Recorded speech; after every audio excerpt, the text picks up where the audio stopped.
person that just moved in one of these 2 rooms. We're documenting a structure that we found last night.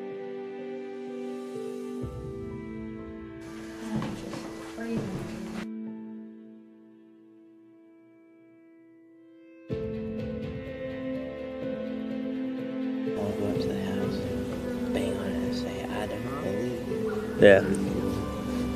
Now, What the fuck was that? Did you hear that?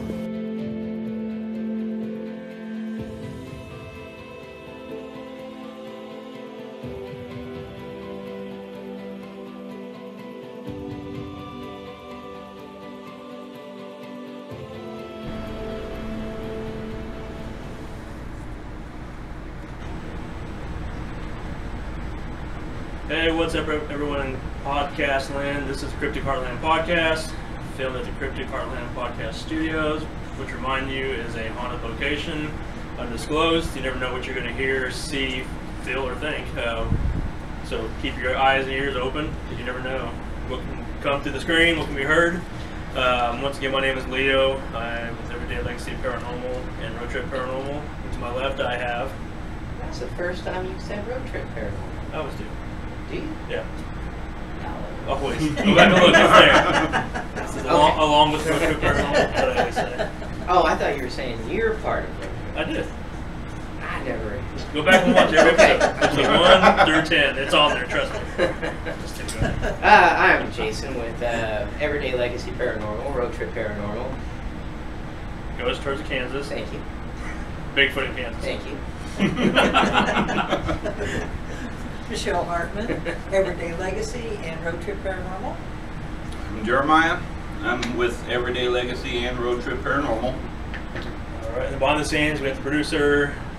You may hear him chime in every now and then, Mr. Mad Max behind there, and to the left, or our left, your right, at home, is Paula, who's also part of Everyday Legacy Paranormal, Road Trip Paranormal, and loosely associated with Ghost Tours of Kansas. That's with the Ghost Tours, I guess. Oh, yeah. Yep, so. I make her do some of the talking sometimes. Well, with Michelle also, too. So.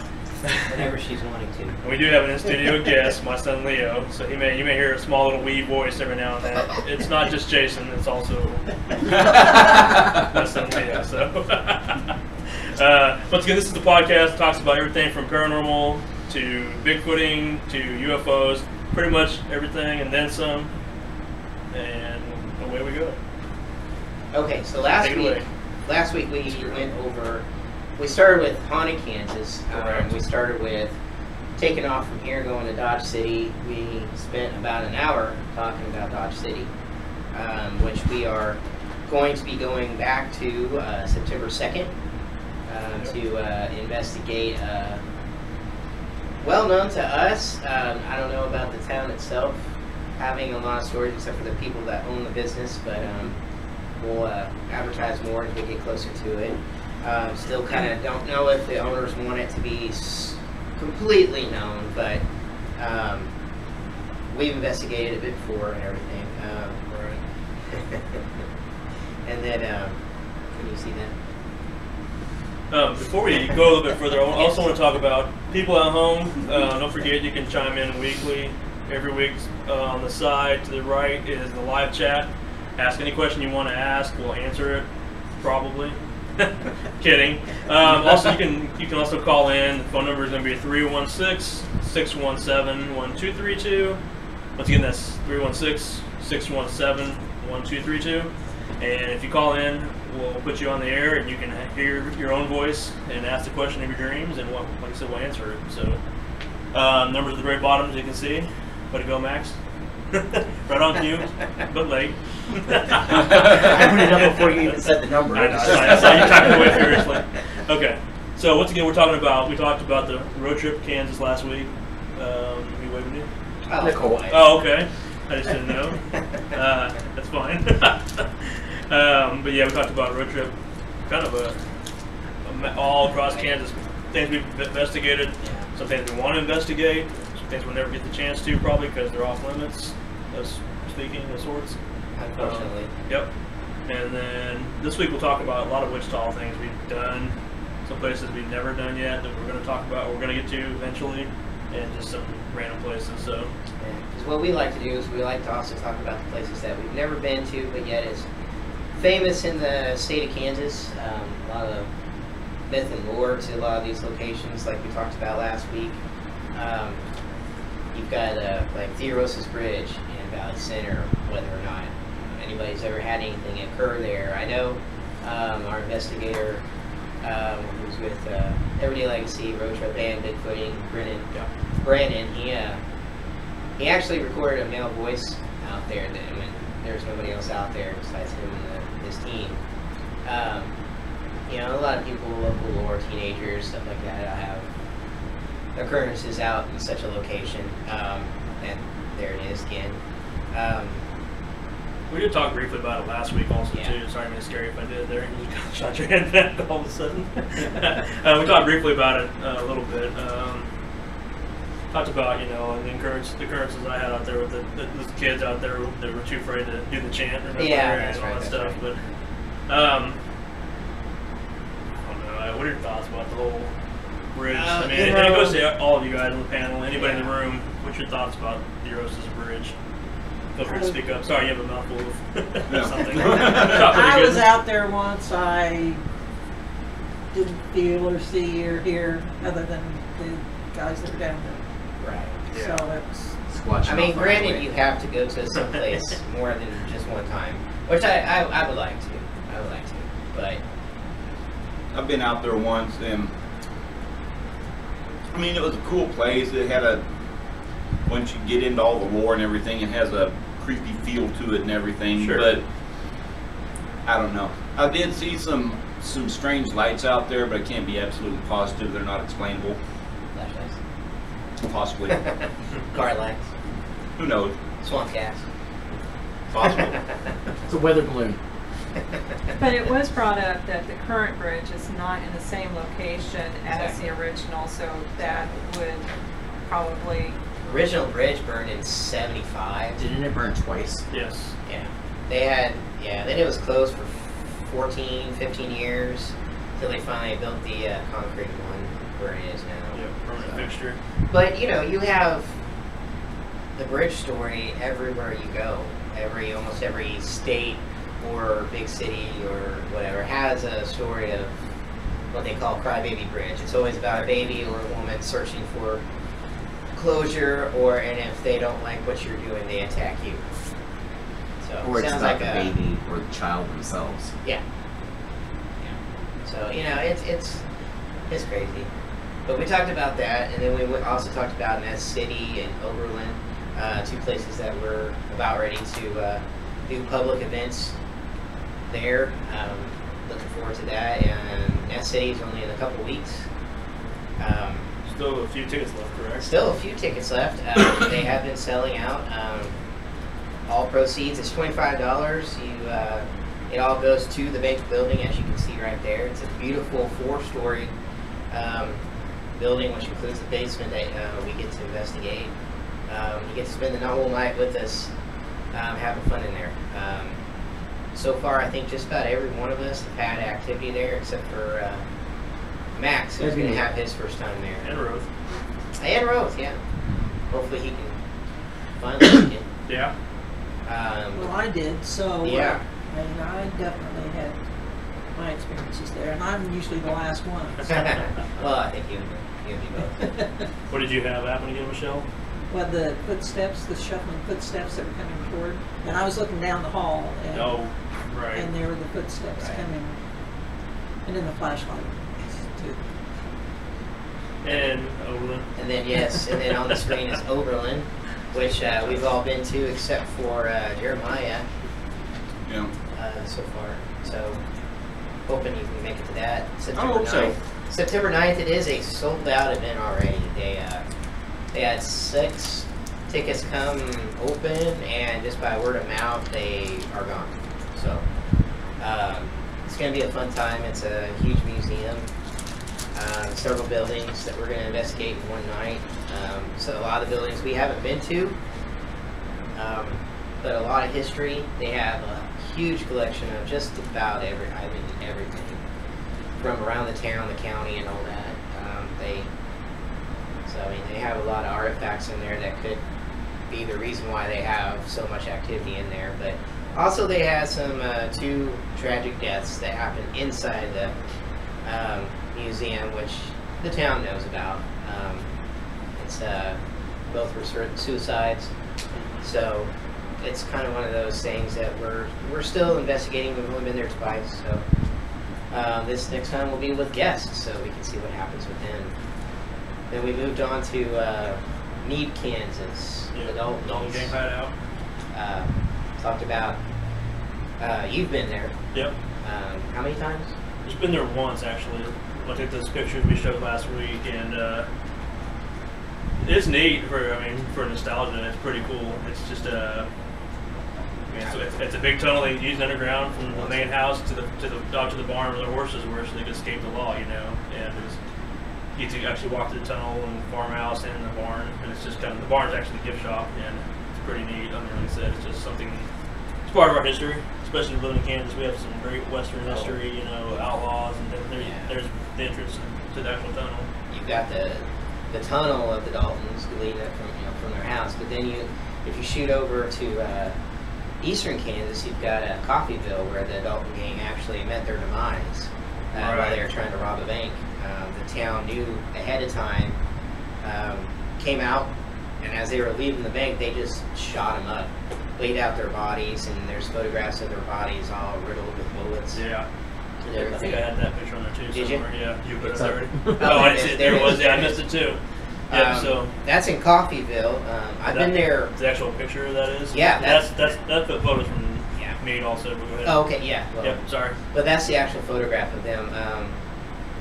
As soon as they were shot and killed. Now they've got a couple of bodies standing up that they're holding up, posing there in that second picture. It's you see that?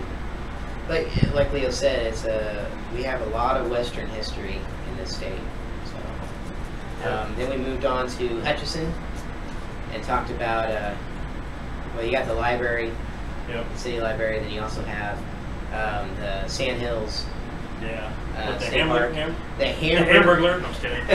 They call Hamburger Man. Oh yeah, the Hamburger Man, who supposedly kidnaps kids, and anybody who's hiking out there. Now I've hiked that years ago. I didn't run into anybody. They figure that it's mostly just a story that just grew into what it is. But it was a guy who lived out there as kind of like a hermit, who would kidnap people and grind them up and eat them. So, and it also, it's kind of connected to the whole Hook Man, the legends of the Hook Man. So, which is another common legend or piece of lore from a lot of different places around the country. Every little noise, Max is jumping this week for some reason. I don't know why. It's been a week, guys. It's been a week. He's been jumping every little thing. I messaged him behind the scene, and he jumped out of the seat practically. Now I have my sound down on this. Now he's been wedding shopping. That's that makes me scared too. I was gonna say that makes me scared. No, I'm kidding. She made me buy these little gold buckets. Hey, you seemed happy in the photograph. Yeah, you did. I saw that. Well, yeah. Did you see who was on my arm? I mean, come on. Hi, Jamie. Yeah, I was gonna say, use your words carefully.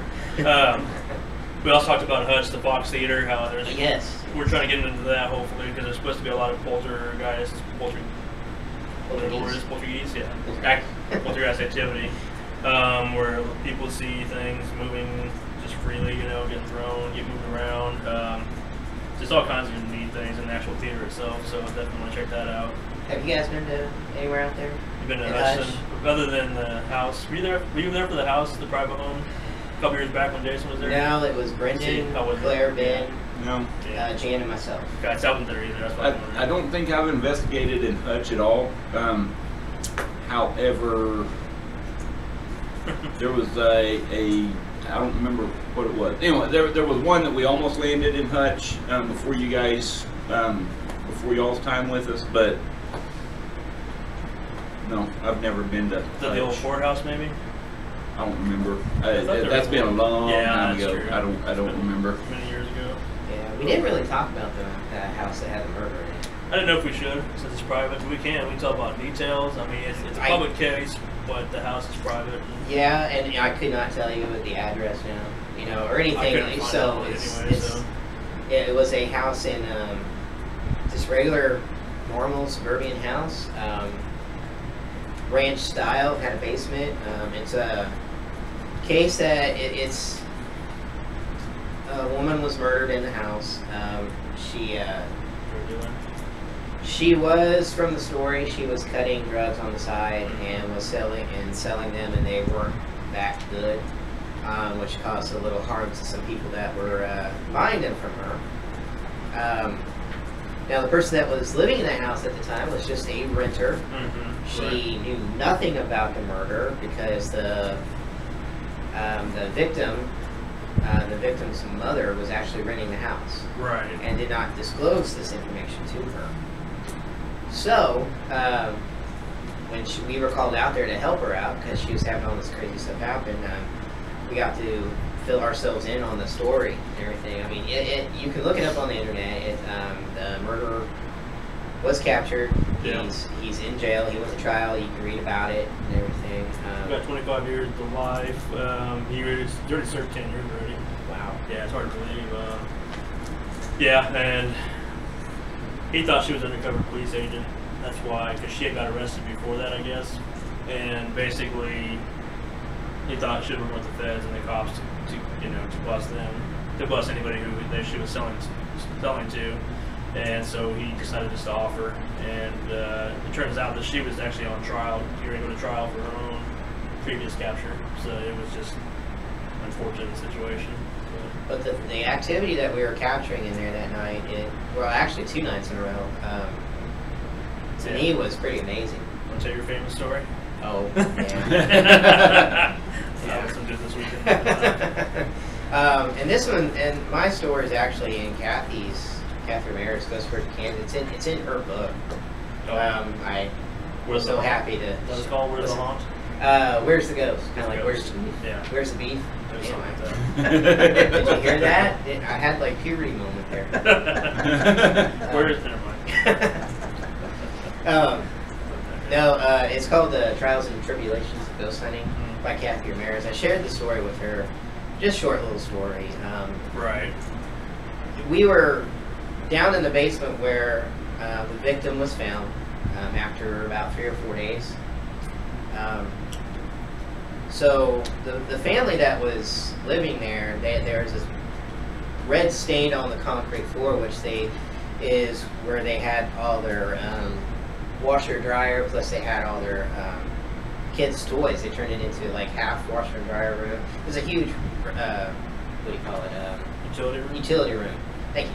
You're welcome. And half of it was a kid's toy room and playroom. Right. Well, I'm sitting there with Claire, and Brendan's walking around just taking photographs, and Claire and I are sitting on the ground staring at the stain, which we found out was where she was laid, and it was most likely the protein in the blood would kept, like you even said, it was coming up through the concrete still, even no matter how many times they washed it. Yeah, it coagulates and it pumps up. Yeah. So, as we're sitting there, and this is one of my first cases away from Wichita that I've been on, with the team. So I was still kind of new. I didn't know how to talk out loud and ask questions. I always felt kind of, stupid. I never knew what to ask or anything, but I know where I was sitting, kind of pretty much where Leo's computer is there were some plastic totes that had toys in them, and they were right next to me about this distance, and Claire just finally asked me, it's like, Jason, you want to say anything, just speak up. And so instead of asking the usual, can you just make a sign or anything like that, I asked her flat out, if she was happy about what she did, because I was afraid of, how many people did you hurt while you were doing what you were doing to people? And right at that moment is when the tote that was sitting the closest to me just shoved up against the wall. It was enough for Claire and I to both back up, and I guess the look on my face was just priceless. like just, well, scared shitless, basically. I didn't know what to do. I was just completely blank in, you know, my look. Brendan's laughing at me and Claire's laughing at me. It was quite. You used some colorful language. I did. I dropped the F-bomb. I dropped it right there in front of them, which we try not to do that kind of language while we're doing a private location, you know, because we want to turn this evidence over to them. So I had to apologize and be like, you know, I'm sorry. You know. So the very next visit that we go to, when we do the reveal for the owner, we freaked her out with what we caught that night, with the voices, with everything. So we decided to stay that night again and do an investigation in the house again. Claire just smiles at me, and we have all the lights on in the house, and she hands me a recorder. She's like, go put this over your favorite tote downstairs. And I'm like, okay, I deserve that. So I go downstairs. I am the only one downstairs. I actually passed Brendan as he was coming back up the stairs. I hear them upstairs talking. It was just the team and the owner. I walk into the utility room. The carpet's really thick. As I walk into the utility room, I always make sure the door's open, so I always pat doors because I want to make sure that they're open. I'm just weird that way. I want to make sure I'm not going to get closed in. So I put the recorder up there. I say hi to Bonnie. And then I name drop. I heard it, yeah. That's all right. It's out there anyway. It doesn't matter. Bonnie was a murder victim. Yes. So yeah, he was just saying hi to her. I was saying hi to her, and I stepped back, and I said, "Hey, I'm just gonna take your picture real quick, okay? I'm gonna take a picture of the spot, okay?" And as I'm about ready to click on my camera, the door behind me slammed shut. I spun around. I dropped the F-bomb again. I came running out of the door into the downstairs living area. No one's there, and I still hear them all upstairs talking just normal, setting up equipment. So I walk upstairs just pale white, not knowing what to say or do, and I'm trying to get their attention to come down, and I think Brendan just smiled at me and was just moved on. But you know, it was quite the experience for me. First time out to private home. Right. It was haven't had anything like that happen since. But well, I wouldn't say anything like that. I would say we've had our moments in different locations. I mean, I feel like I all the touched shit her. moments. Yeah, we've had those. Whether it be our own doings or whether it be just things in the room. But like one incident, we'll kind of move on to Wichita a little bit here. We was talking about the Forum Theater, which used to be the Hillside Christian Church, Baptist Church, whatever it was. Like, it went through like 10 different names. Yeah. And we talked about it before in an earlier podcast. One of the last time we were there, during a public investigation, we heard in the actual sanctuary when we were getting ready to wrap up, and all of a sudden there was this big old loud slam in the actual room that it made all the guys basically scatter and try to find out where the sound was coming from. We thought somebody actually broke in. That's not as loud as it was.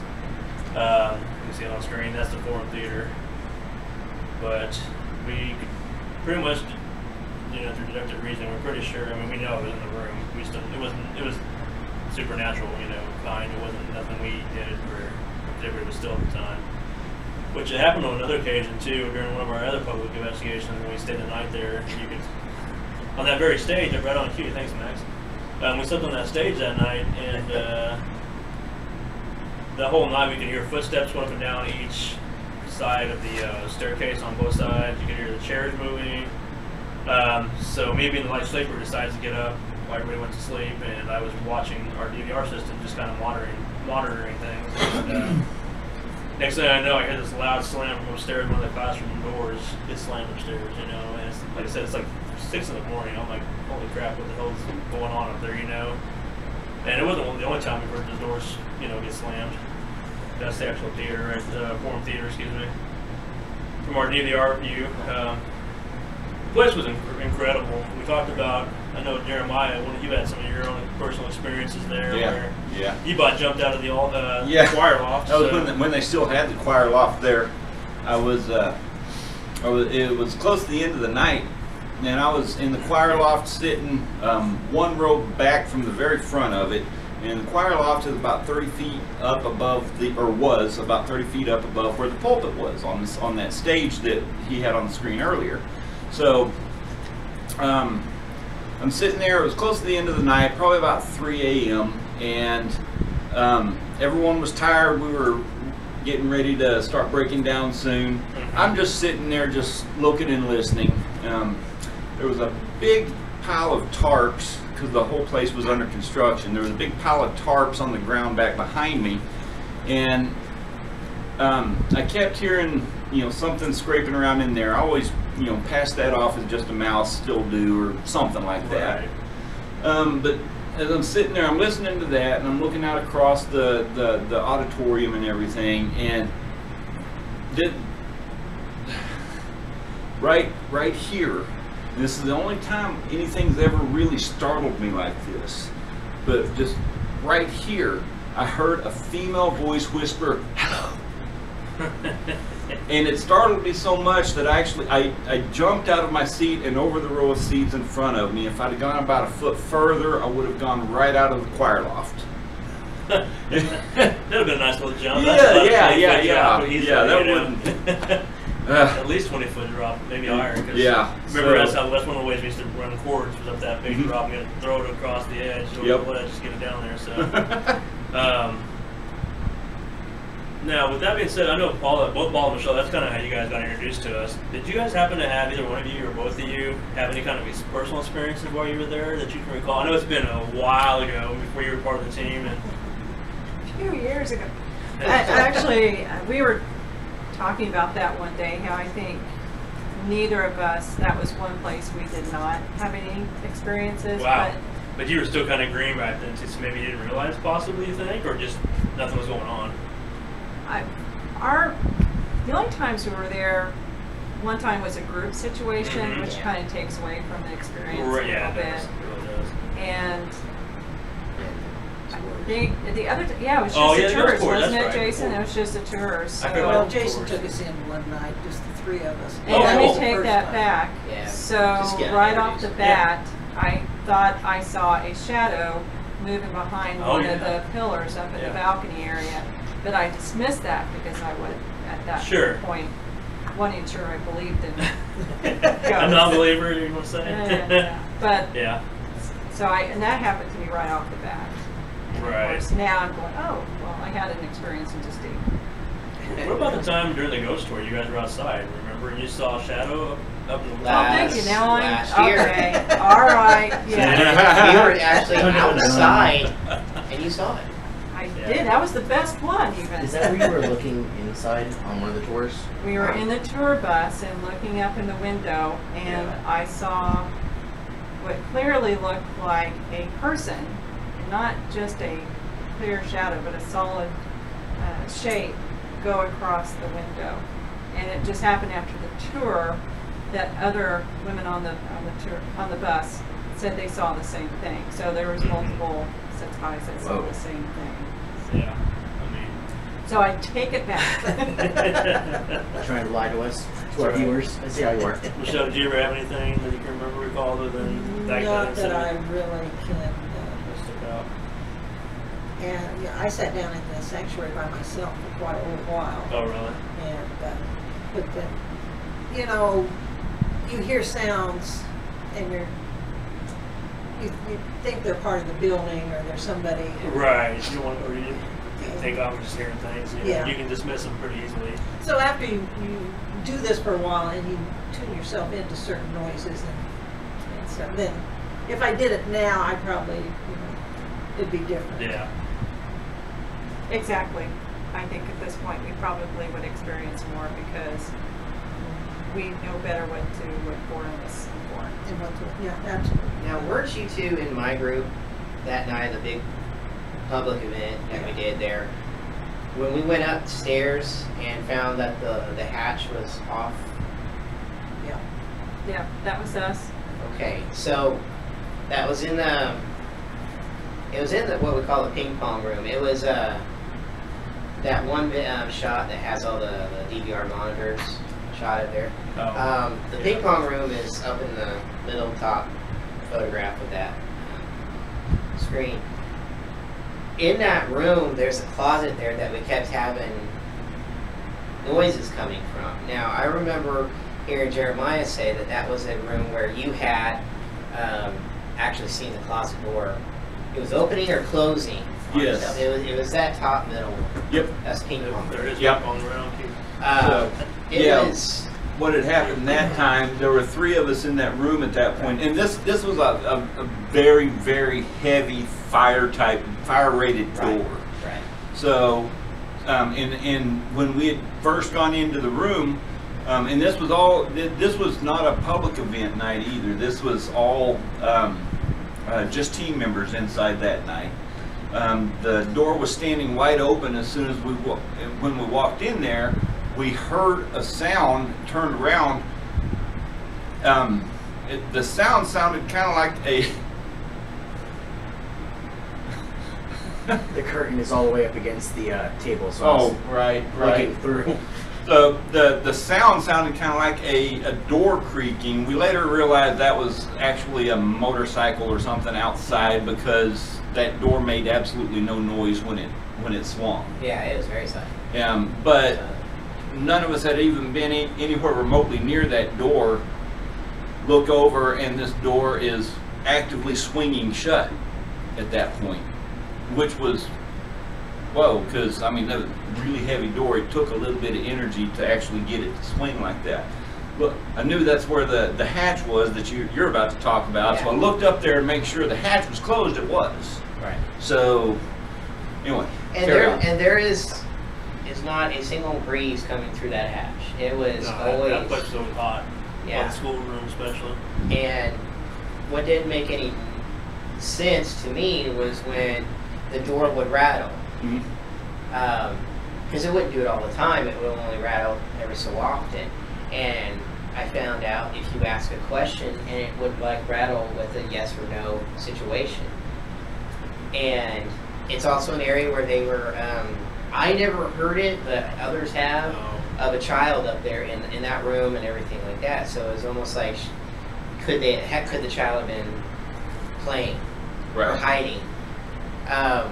One of the earlier also stories was somebody heard they captured singing. Remember a specific song in that area? Jesus Loves Me. That it was? Yep.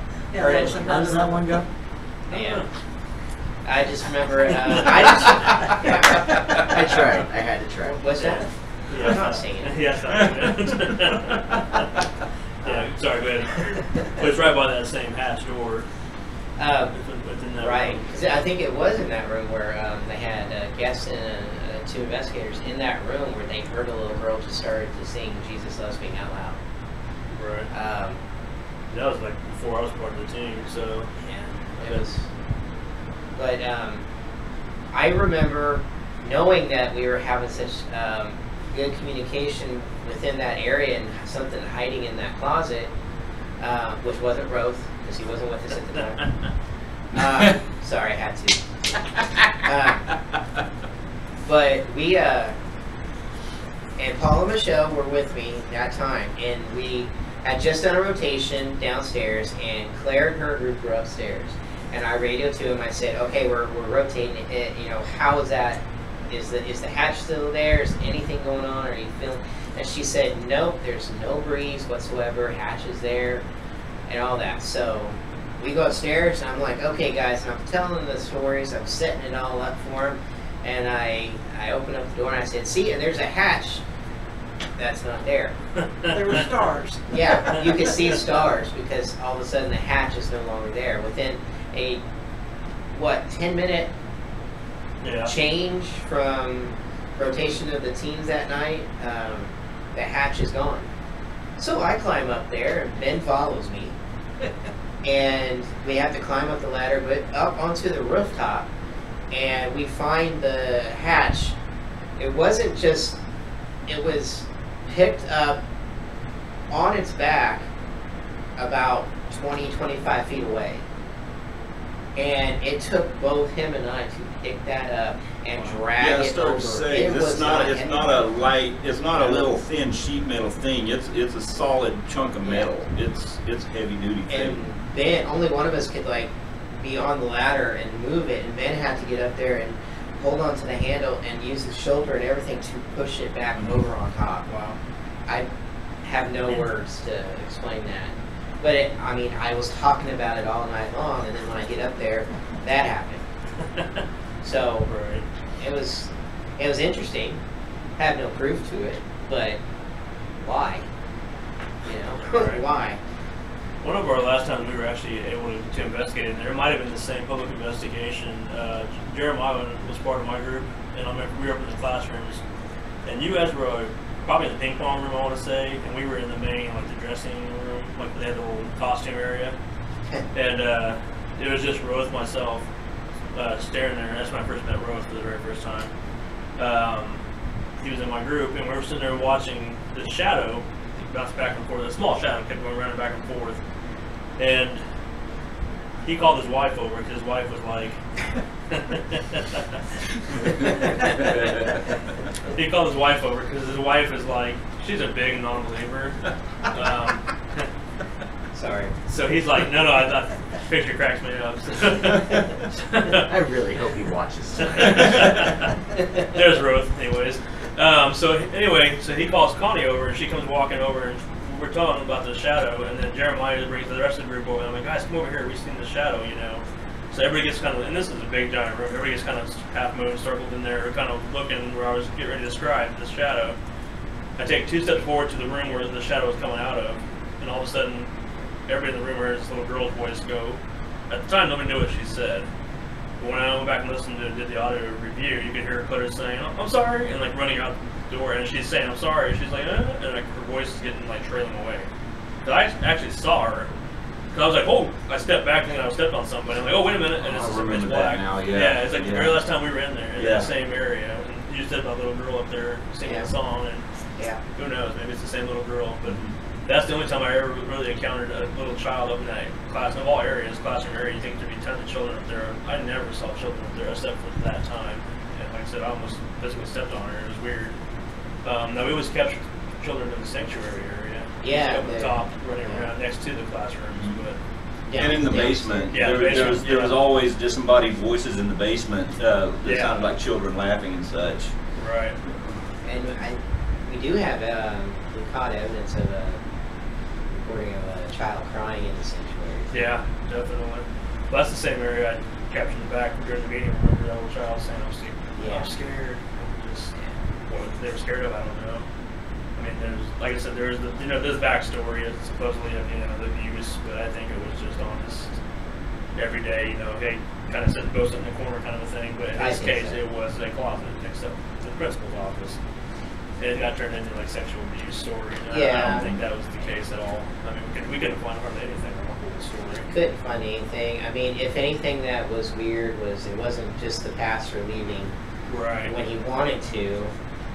It's the fact that the pastor that came right after him, he's mentioned, and then in the records he's just gone. Yeah. There's no mention of his exit or anything, where everyone else, they talk about, got a new pastor, several years later, and pastor leaves, and moves on to such and such. The second pastor to be there after Ernest, there's no mention. He's there, but he's also the first pastor to get a house, to have his own private residence that the church pays for. The parish. The parish. And that was actually in the parking lot next to, so where the classroom kind of was built on. The house was right there. I didn't know that. Yeah, the house was right there. But not to mention, there was a death that happened out in that parking lot too. It was the choir instructor's child. Oh, is that what that was? See, I heard a different story about that. I heard that when they were coming across Kansas settlers, that was through died. Misty. That was through Misty, the psychic, who came through, and that's where she was hitting and touching on. But there are records of a teenager. You said cool. Well, I mean, cool that that cleared up some things. So I've always been, told that one story. I never heard the other story until now, which is good. And she was picking up on the fact that there was like a wagon. Like a They're trail. Good. They're good. Yeah, absolutely. But at least yours is documented. Actually. This one, they were playing with firecrackers and stuff like that. Somebody had left I think it was, spilled gasoline out there, Oh wow. and he was too close to it, and it injured him too bad. Oh wow.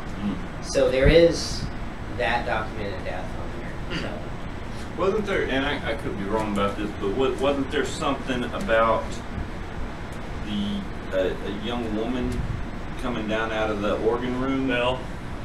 Yeah, Well, was that documented? I didn't know if Belle was just the woman who loved to That's sing, what I heard. I thought it was the same person. or if it was another woman who was coming down from, Yeah. I don't know about the organ room, where she was coming down that staircase that leads from the choir loft on down to the stage. Right. Oh, I yeah. couldn't remember how the Can't story remember. went.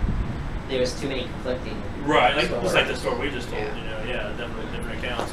It could have been two separate people, like you said, or it could have been the same female. But yeah, it's I mean, Brendan captured that scream. Mhm. and Right, everything, yeah. so- And that's not the only thing in that very same room where the scream was captured that Brendan caught when he first went there. But I think it was the second time that we went there. This was, you know, our history with this place dates back to well before most of the members of ELP were even around.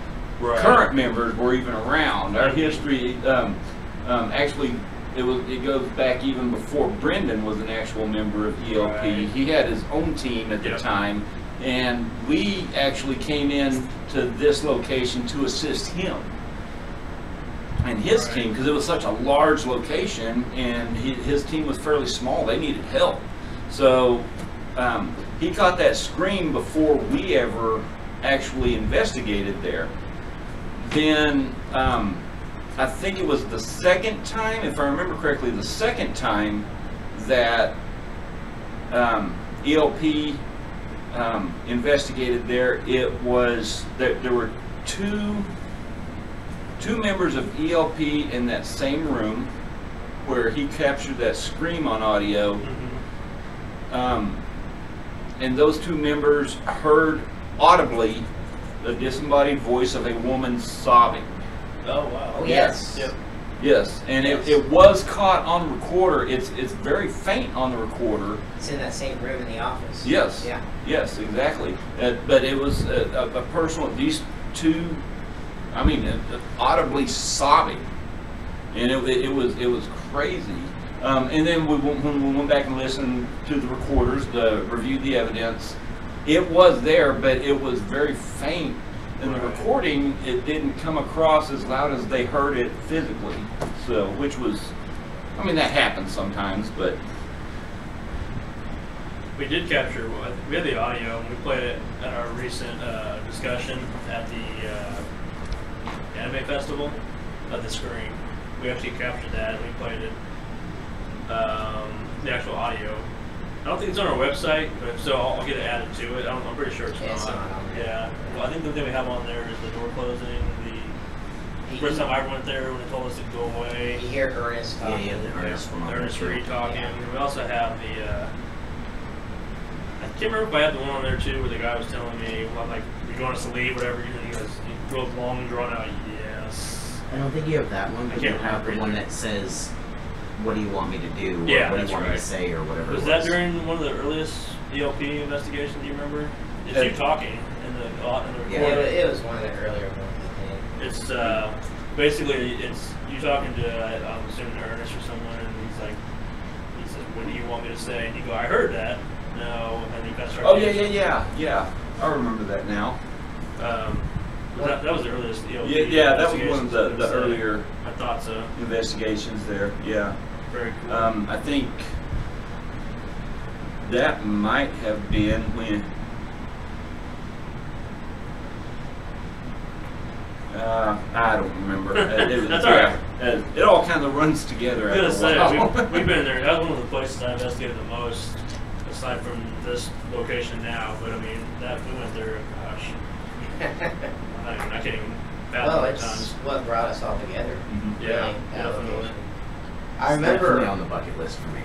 Yeah, Yeah, one of it's these, good. one of these Go back. days, hopefully. But To it's- coincide with what you said about the whisper in your ear, Mhm.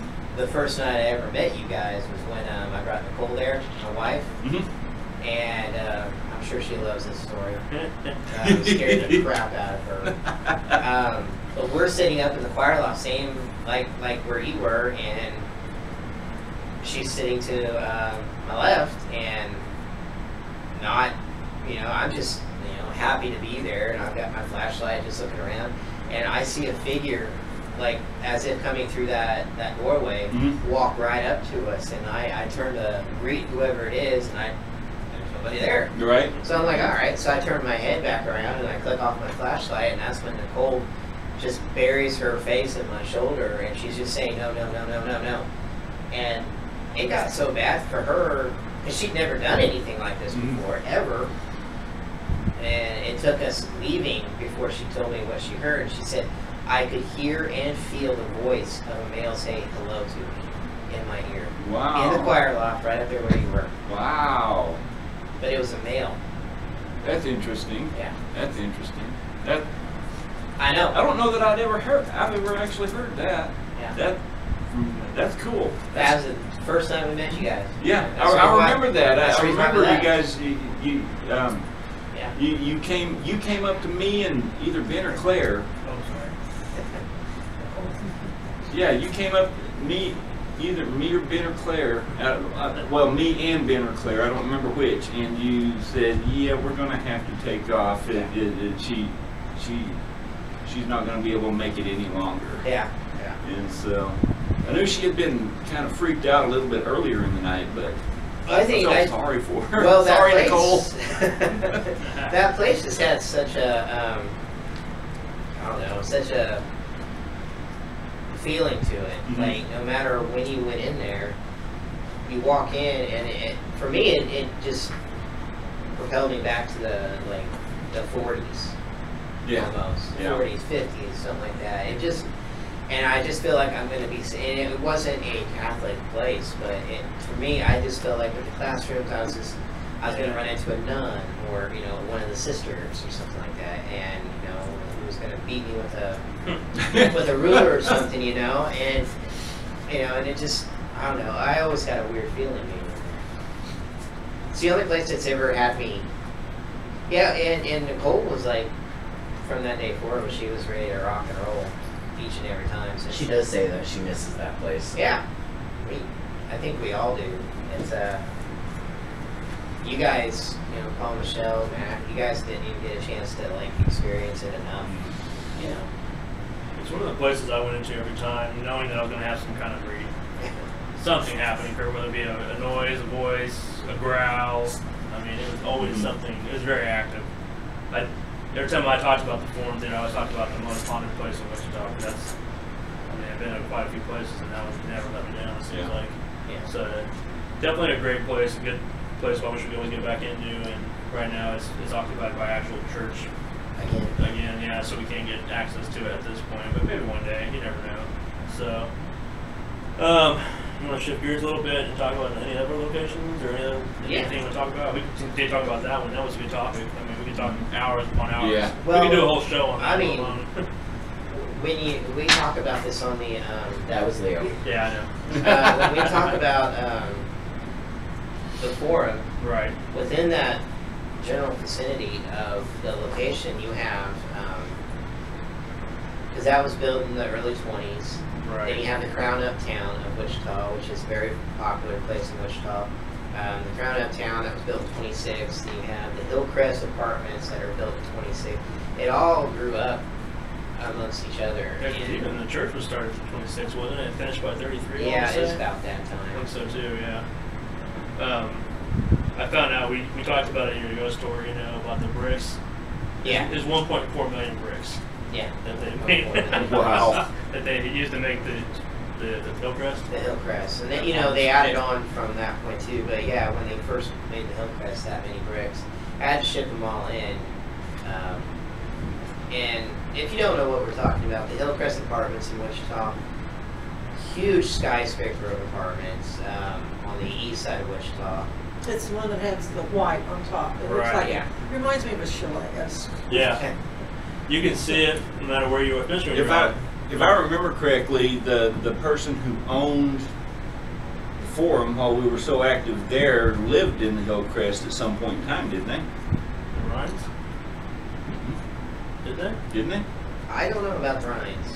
I don't know. I didn't know where they lived at the time, but I'm pretty sure they did at one point in time. I could be wrong about that, but they're a very expensive, well kept up apartments.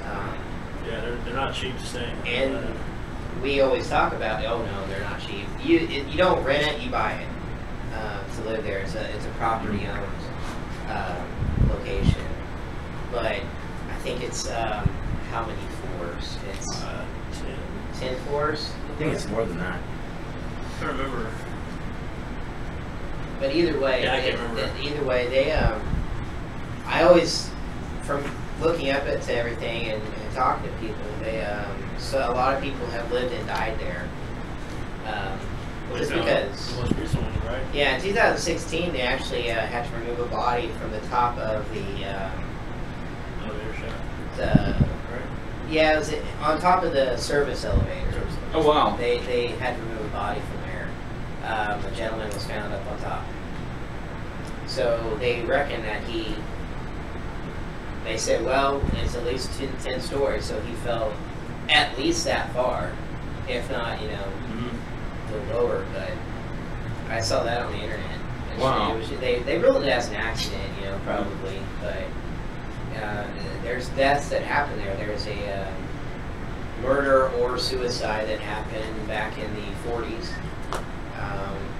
Everyone heard a gunshot. Police ruled it as a suicide, but family thinks it's a murder.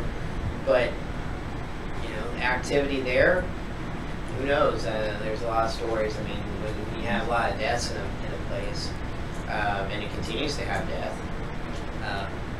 The one story that they always talk about in front of the Hillcrest. You have the picture of the Hillcrest?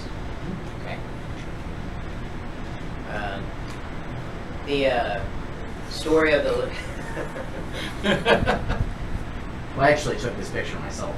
That's why I'm like, Well, Westfront Club too. There's also the story of the infamous little girl outside in that corridor area they see on the steps. Yep, right there on those steps. Yeah, that's one of the claims that if you, at a given time, you never know do you want when me to duct tape them to something? I will.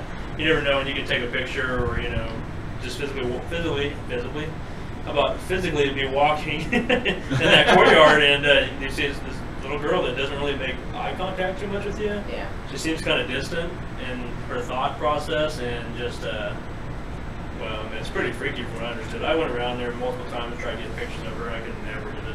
That's the exact reason I took that I've picture. done daylight, I've done dark, I've done different various times, and unfortunately, it's Well, as hard far to as do. I know, no one's ever captured a photograph or anything like that, because she appears just randomly, yeah.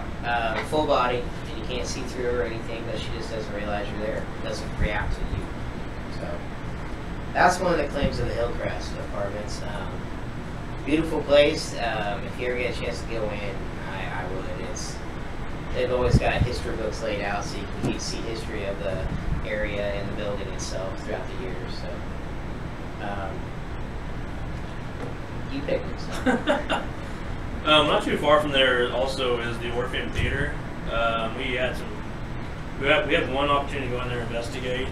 Well, I say being us as a team at the time. And were you part of the first time they went in there? No. Ben, okay, I know Ben and then went in there another time. The Orpheum, we had some good results where we were able to. Oh man, from head to toe, that place was fun. Like I said, I think we may have talked about it on a previous podcast. You were there. Yeah, Not the he was first there. time. No, the time with us when we went there, you were there the second time. Yeah. We went twice. The group. During my first hiatus, about five or so years ago, it was during that time. Anyway, yeah. Because Ben, Oh, okay. Ben talks about the shadow person that he chased. Was it the Broadview? That was Broadview. I thought he Yeah, talked about. the shadow we chased was in the Broadview. I thought he talked That about. was when he was with that other Yeah. team. Yeah. That other team. I was thinking the team we do not see. I think told me one time we went in there and another time chased the shadow. Maybe I might be confused with something else. Well, I I know remember the Broadview being. was one. I remember being in there with you. Yeah, I was there. Yeah. Time we was approved, yeah. I just remember a shadow when we were like inside the theater in the big auditorium. You were seeing a shadow within the entryway, like just within the doors and walking into the entrance of the auditorium. Yeah. Well, we also had the opportunity when we were out, remember, after like maybe a first or second rotation, we were all kind of out towards the entryway, just standing there, and I think you were coming downstairs in the restroom. And Nope. Somebody was coming downstairs. One person. Nope, nobody was coming downstairs. When you talking about the light? Yeah. No, everyone was like out. I thought And it was just me, you know, the Pepsi guy, and his nephew. Pepsi guy. It was. He was a Pepsi guy. He was a Pepsi Name, guy. damn it. I didn't know his I'm name. just kidding. Go ahead. I just thought he was funny because he was wearing his Ghostbusters shirt. Yep. But we're watching the monitor, and you guys are taking a break and talking, and That's right. the staircase in front of us is the staircase that anybody who's been to the Orpheum can see that it goes straight up to the second level where the men's bathroom is, right around the corner. The whole staircase just lights up as if somebody's holding a lantern, and it just like comes on and just, I don't know, it just like starts to illuminate everything and then fades out as if they're just putting it out. And then that's when we hollered at you guys to come back, and I don't know, it wasn't on camera. We didn't have No, we didn't have camera facing towards the stairs, but we all. But the three of us saw it, and that's when we tried to, everyone, Some people went this way, some Yeah. people went that way. We all met up at the very top, and there was nobody there. from that whole top area. Couldn't even recreate it in any sort of way with a flashlight or anything. It's like you said, somebody who's, to me, it might be the usher. Yeah. Coming down with the flashlight and showing you to your seat. Yeah. And there was no ushers there that night, it was just us in the building. But it just kind of came on and then just faded real small. It was weird. It was a neat experience, but the three of us just stood there, like tapping each other. Like, did you just see that? Tell me you saw that. I mean, we had some good audio evidence from there. Some of it was down in the basement with the next to the dressing rooms, where this is during during break or something, because Mark Porter was left down there just on stationary, and nobody was down there, and you could hear a female talking, asking for, I can't really girl's name, it's like Deanna or something, or somebody, calling out to somebody that obviously lived on our team. I think it might have been residual, possibly, because they weren't paying attention to us being down there. Of course, you know, from our earlier podcast, residual means it's always there, doesn't acknowledge us, it kind of just does its own thing, it's just stuck in history, repeating itself over and over at that same time, possibly. But another thing we had was, not too far from there, if you went from the dressing rooms to the bathroom, right, the extra dressing rooms, you open up that big fire door, is the unfinished part that had the speakeasy down there with the, did you ever go down there, Mason? Oh yeah. Okay. Yeah. With the big metal cast iron circle staircase goes up to the top of the stair, up to the street level, out the back alley, where they would sneak out the back for cops coming to the front door. They would go out the back door and hightail it out of there. It does during the Prohibition days and all that fun stuff, where prostitution was legal and things like that. But we had quite a bit of noise down there, where things were getting thrown at us, rattling kind of down there, and just a female voice, like breathing kind of a thing. Just captured on recording and camera. Just different things. Tell you what else was going on there. Did you guys have any other things? There's that one thing that many guests had said they experienced. They told the owners that when they're sitting upstairs watching a show, because the staircase is lit up as you go up the staircase and between the aisles in the movie theater, they would see a person with legs walking down right next to him down the staircase, basically on the actual seat area, and block out the lights. Well, we were all downstairs on the main stage, kind of looking up, and we had the geophone set up there and the camera facing up there, and all of a sudden, I don't remember. I know Claire was way up there on top by the movie production. What's it called? The projector. Yeah, projector. She was up there. But this is way down the staircase a little bit, and all of a sudden we hear this loud bang, and it just lit the whole area up. And the geophone lit up. Luckily, the owner was there with us at the time. He came in later on, that Dave guy, his name was. He actually got to witness this. He was like, "Oh my God!" It freaked him out so much. That's one of the claims. But at that time, I happened to look up and I saw a black shadow running up the stairs away from that light. As the vehicle lit up the whole place. The room was just pitch black in there. You didn't see anything hardly. And it's just one of the claims that they've experienced, and we actually got to witness it firsthand. Unfortunately, our cameras that were facing from down below all the way up there, the depth perception was too dark. You couldn't see it, and you could see the area happening, but it just wasn't much. So, I'm trying to think of anything else we had go on. Did you guys have anything? That's about it for me.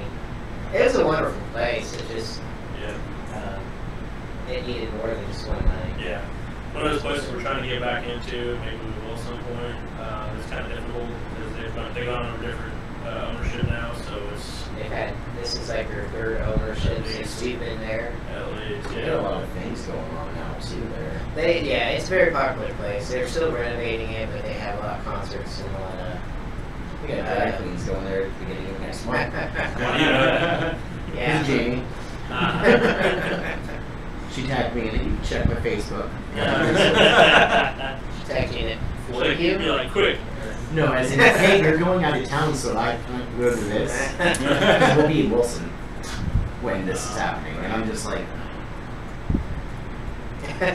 you guys can't see the smile. No, places like that, it's really hard to get into locations in Wichita or any. Some places want to be known as a haunted location, others do not. Others just want to make money off of it, which is really sad.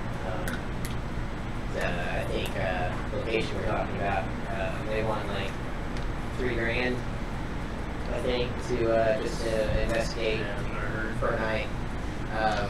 I just know that because I called them. So. But you know, it's not worth it. But in that aspect, what's another location you want to talk about? Well, one of the places we went to, we went to so many places in Wichita. We went to Doc's Steakhouse. Oh yes. That used to be a restaurant up north, kind of off of, I can't remember street, Broadway. Broadway. Yeah, North Broadway. Yeah. And we were called in to do an investigation there by the owners, or the current owners, should I say. Was it his uncle or grandpa? It was, I believe it was his grandfather. It was actually Doc. Yeah, Doc. He took over. It's called Closed Down now. It's a vacant location now. But it was a pretty popular place in Wichita. I don't know if you guys have been there. No? It was well known for its Coleslaw. Coleslaw slice out. I don't eat coleslaw, but I ate it and it was amazing. Yeah, he had like a special family recipe for coleslaw. It was like garlic coleslaw. It's garlic. Yeah. It's one thing everybody ordered. You had it. I mean, it came with every meal. So I mean, it's just kind of known for it. I didn't really know. Yeah. I knew it worked. Anyways, but we were fortunate. What kind of attracted our eyes too is they did every. I don't know if it was a newscast from down there, or was it Wichita Eagle or something? Yeah, it was a local news reporter who did like a podcast type thing of different restaurants and stuff that talked about the hauntings that went on at Doc's Steakhouse. So we reached out. I reached out to him. Mm-hmm. We set it all up. We got to go in there. It was interesting. It was. Well, I mean, kind of one of the claims on that video too was they would go underneath the staircase in the basement to go down to the food area where they keep all their food and storage area. They would smell smoke underneath the staircase, like cigar smoke, and that's when the place he went to go. Yeah. Doc was going underneath there, you know, and smoke cigars. We found the ashtray. Yeah, it was still down there. Yeah. But it's kind of, we could smell it, this actual smoke, but I don't know if it's just the ashtray itself, possibly. But one thing we had the owners, one of the good friends was in our group. We were downstairs in the basement, and there's some ambient light down there, so the printers had to plugged in the whole time. It was very loud. Yeah, all the machines. But we could see footsteps, remember, underneath the staircase. I think it was Vita's song, I believe. And so we ran back there and we started doing some ghost box sessions. And we were asking, who's down here, you know, can you say your name? And sure enough, came to the ghost box, Doc. That was his name, it was Doc. And we all heard it, his friend heard it, we're like, holy crap. And it happened one more time upstairs where we were in the main seating area. We asked there's a gun out there that was a gun on display that Doc had given to the restaurant. So you hear us asking who gave that gun out there, who dedicated that gun to the restaurant. And sure enough, again, Doc came through again. And that's about the only thing that we could really have that I remember happening. There's a door that opens to the kitchen that we were able to debunk it and everything. Natural wind. Yeah. But the place was pretty cool. I would like to go back one more time and just try to do some more experiments and stuff like that. But I mean, it was one of the ones that was known. That you don't even know the tour anymore, do you? You used to know Yeah, I used to bring it onto the tour and just talk about it. It's all closed down now, so it's not really worth to move over there to that area for the bus. But what about can we talk about them? Which one? Oh, that one. The one with this one? Oh, we can talk about that. I was just the one that Paul is associated with. This one. We can talk about that. It's well known. They do tours out there. I'm not getting in trouble. I'm just kidding. I don't care. I don't care either. I'm just kidding. I don't care. Can you tell me which one, so maybe if I have a picture? Do we have pictures of that? I doubt it. Okay. Oh, dang. But either way, you also have here in Wichita, it's a very popular place, very historical, a lot of activity because there's also it's not our tour, it's someone else's tour that does it out there, and that is Cowtown. Now we got to investigate it and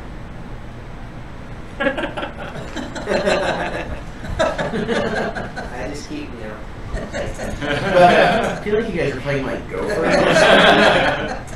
No, Whack-a-mole. well, how much information am I allowed to say? Just that.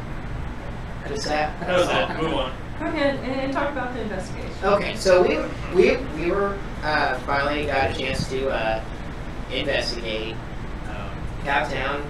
If you're not from around here, it's set up just like the Old West. You got all the you got the boardwalk. Basically, there's different buildings from different periods. Doctor's different office, things. dentist There's office. dentists, there's doctors, there's an old saloon, and there's an old hotel, His blacksmith, there's historical houses out there, farmhouse. farmhouses out there. One of the original houses in Wichita, right? Yeah. One of the first In Kansas. homes built in Wichita. In That Wichita, was okay. Yeah. that's built what with it the was. intention of starting Wichita. Gotcha. A lot of those buildings, they were brought up in there, and they weren't that original location, but they brought to that location to create Cowtown. There's just quite a few different houses. One would be the Murdoch house, which had the Mr. Murdoch was one of the first people who started he did start the Wichita Eagle newspaper. They brought his house in there, and that's when I had one of our best EVPs. We were definitely Class A EVP. I actually had the pleasure of hearing in real time because I was like, nobody else said anything. I'm like, Yeah, Roth and I couldn't hear a single thing if we wanted to that night. that was just during the tour. We called that part. Well, not the tour. Well, and Roth and I were actually setting up the camera, trying to get the right angle to it. Yeah, no, this is during the tour part. When we were there to us from every building at the very beginning to say, hey, this is what happened in this place, this is the history behind it, kind of a thing. And it was before you started investigating. Right. I'm I'm just saying we were just trying to get a good location of where the camera, because that's when Roth was talking about the black mass in the background. Right. But we actually caught this little girl on recorder that at the time we didn't know we knew of her because of what the director, or we're going to call it, was with us that night, giving us the tour. She had basically told us there was a little girl in this building, and people had reportedly could see her upstairs windows and stuff like that. And we found out her name. The name was Love Tangle, and it's documented that she died in the house, right? Yeah, there's newspaper on Yeah, it. I was able to find an actual news article about it and stuff like that. So, because he had older kids too that they were fine. It's just this one youngest daughter born in the house. She was the only one that died in the house. Yeah, they had died. previous children that passed away too, but Yeah. Right. But we're pretty sure we caught her. At the time, we were talking, having a conversation, and this female voice comes across that says, "What time?" It just sounds like a murmur to me, and I heard it. I looked around, and like I said, first I did look at the room, make sure nobody's talking or even acknowledge it. And most of the group was walking through the front door, so it wasn't any of them. They were out the front door practically, and it was just us, a few of us. I think it's Ben, myself, you, Growth, and that's about it, I believe. Yeah. But later on, I go back and review the actual audio, and this voice comes through and says, "Nobody's home." Well, high pitched, female. Nobody's home. Yeah. And we present as evidence to the owners or to the current curator, whatever you want to call her, I guess. And I wasn't there for that part. Were you actually there during the I was myself. Paula was there too. Was she? It was you, Ben, and I. Weren't you? You were there at the reveal. The reveal. At Countdown? Good Lord, yes, I was. Oh, it was just one of those things where I didn't have the activity form later until you reminded me of it. That's twice. But anyways. Put your phone down. I was like, you were sitting right there next to me. I It was really a ghost that followed. But to my knowledge, they got really emotional. didn't they? When we handed her the headphones, and we said, this is a really good piece of evidence Right. for this, we'll just let you listen to it. And she put the headphones in, and she just took them out, laid them down, and she was kind of emotional Shook up a little bit. because she said, what you're hearing is what we ask. She's answering what we ask every day Right. when we go in there. Right. Anytime one of the workers goes into the building or the home, they ask, "Hey, is anybody here today?" or whatever they have. We're here, anybody Yeah. home? And without even being asked during that tour part of it, she was answering regardless. And we didn't know that about that story until they actually revealed. Right. I mean, Yeah. we didn't know that was part of the thing. So we Wow. just thought we caught, a valuable piece of evidence, and here it was. It was more than just evidence to them. It was something that they always do. I know Jason and I had some experiences there at the dentist office, remember? Oh, yeah. We were hearing the footsteps upstairs. Footsteps, Yeah. a male voice corrected you on the name of a street, or No, is their name? His own it's name. their name. I know that's a street name too. It's Fabergé. Yeah, I said, Fabergé. I was like, Fabrique? I was just kind of being honoring, just making the name. I was using my best southern voice at the time. It was funny. But you hear a male voice, it goes, Is that correct? Yeah. and it just says Fabergé. Fabergé. Fabergé. Yeah. However, it didn't like what Leo was saying. Yeah, I was just making fun of it, kind of a thing. Yeah. I'm trying to think what else we had. But Michelle, you guys over Oh, in yeah. It's on the Administrative shadows. office? Yeah. Yeah, What was that called? What's that called? It's the administrative office, but what's it Oh. called? It's the replica of. Yeah, she wasn't there. I wasn't there. She doesn't know. Yeah, go on to it, Lake something? Lakeside? Lakeside. Lakeside? Lakeside. But it's their admin building, and Can I go back to my phone now? yes. But no, Michelle and I were having to be in there with, once again, the director, curator, whatever you want to call her. I don't want to say her name because for privacy issues. But we were seeing that. You can tell the story. Just what I saw was it looked like a little child's head, and it was popping up and down on the stair rail.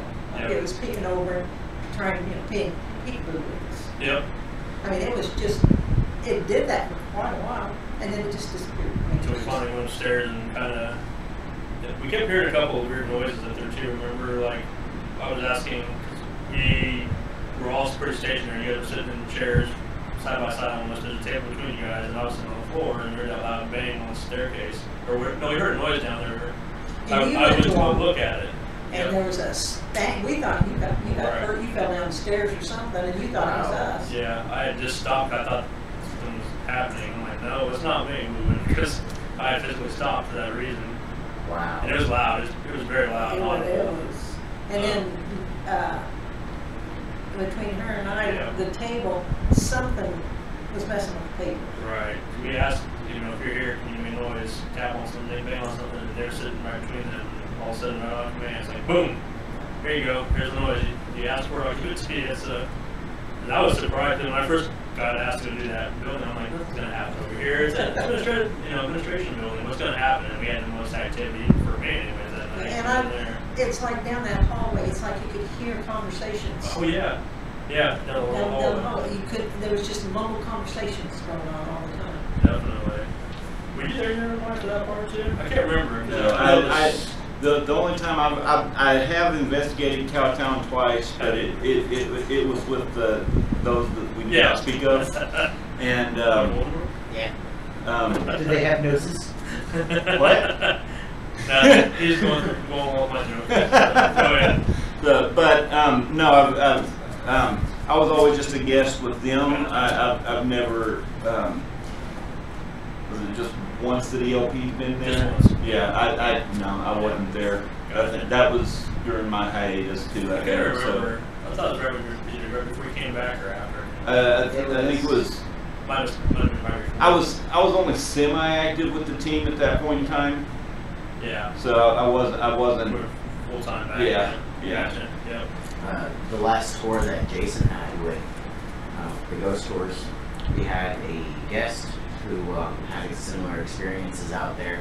The story that she told me, I don't know if she told you, she would see what looked like a man in a dark hoodie walking towards like the back fences and then just completely disappear. Never heard that one. Never heard that. There is a story about that, a shadow figure out there. I think the same group you're talking about. That's the group mentioned that before. A very popular Yeah. thing is the Shadow Man. Yeah. We never saw him, nothing to my knowledge anyways. Well, I say that. Remember that, what's the German room, the Frankfurt room? Or Oh, that room. Yeah, With the one with the scary. Come on, tour guide. I don't even know what you're talking It's about. the corner room with the mannequin. With the scary. Is it the Indian statue? The scary Well, it's teacher statue that. It's the corner building. It's like something with an F. She wasn't there, guys. She Yeah. wasn't Anyway, it's something German, I know that. Yeah. But we were there, it was myself, Jason, and Claire, Yeah. and we saw the person outside the actual Window. boardwalk. Yeah. And we ran out there. And There was nobody there. No one walking around. Like, it was We the saw a shadow of a person. person. Well, we saw a person it's to actually the walk window. by. It's to the window, it's hard to say. I mean, Because we there's ran cracks. out. Yeah, because there's a couple doors you can go out. Right. We make sure there's nobody behind the door. We did have a security guard there that night, but he was nowhere to be found at that time. So Well, I think he was with one of the other groups. I think he was too. Yeah. So he was actually out There's- that one clear across Yeah. way out there. Remember? There's no one around the area. Shed. He was at the red shed. And we were talking and trying to, we were hearing footsteps all around us. Right. And coming from even upstairs. That's true. And then all of a sudden you see the shadow walk, or a figure walk by the windows out front. So we never. Turn It's around. weird. Let's call. Turn Brian. I never could pronounce it very well. Trying to get over time. I couldn't hear you. Well, that was it. I know you weren't there. But try to help us out here. Turn for Ryan. Yeah. Remember, right? One of the times, and I don't care if they want me to or not, I'm going to talk Yeah, go ahead. about this experience that I had with the other team. Voldemort, yeah, we got it. So they had set their DVR system up on one of the boardwalks, and it was the one that goes down and it kind of dead ends at the post office / train station or something like it. It goes. It's a boardwalk on a dirt street, and it goes down, and there's a building right at the end of it. I want to say it was a post office or a train station or something like that. Yeah, it was the station. So, and they had one of the cameras looking. I want to say it was at that corner right there, outside, looking at the train station, and there was a light coming through the window of the train station, and which was odd. The light shouldn't have been there. There wasn't any any power on anywhere. Now the light, we actually did finally. Oh well, okay. The thing that caught our eye about it is this light was blinking on and off, like it was getting blocked out by something. Okay. Now we finally actually did figure out where the light was coming from. It was a street light shining in through the back window, bouncing off of about 15 billion surfaces, and then finally just reflecting right out that front window. Okay. The thing we never did figure out is why was it blinking on and off? What was blocking it? There wasn't anything between the street light and that back window of that building. No trees, no nothing like that. At that point in time, there was nothing back there that could have possibly blocked that light out. So whatever it was, wasn't anything normal that you would have expected to see under those circumstances. Right. What else did there was?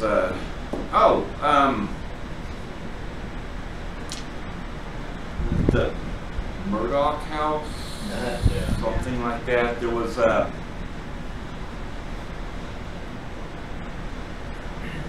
I may have to come back to that one because I can't remember. There was an experience in there that was really cool, but The spider. I don't remember what it was right offhand. Was that Murdoch? Was it the Camp Opera? Were you there for that? Might have been, yeah, might have been. I remember hearing something about that, or I think that was an experience that I heard about, but I don't think it's what happened there. I think it was, oh no, I remember what it was. It wasn't in the Murdoch house. It was me and one of the members of the other team were sitting in the saloon. Gotcha. And there were, if I remember correctly, there was the saloon and then the next building over, and there was a small alleyway between them. Okay? Now, we heard a female voice yelling, obviously from outside somewhere, and it sounded like it was in that alleyway. It's the sound would have been about right for it to be in the alleyway between the two buildings. We jump up, we run outside, there's no one around anywhere that we can find. Could have been someone out there somewhere, but the rest of the other team, or the rest of the people that were present were accounted for in other locations. Right. You know, so if it was someone there, it was someone that wasn't supposed to be there. Why were they screaming? Right, right, and it wasn't a.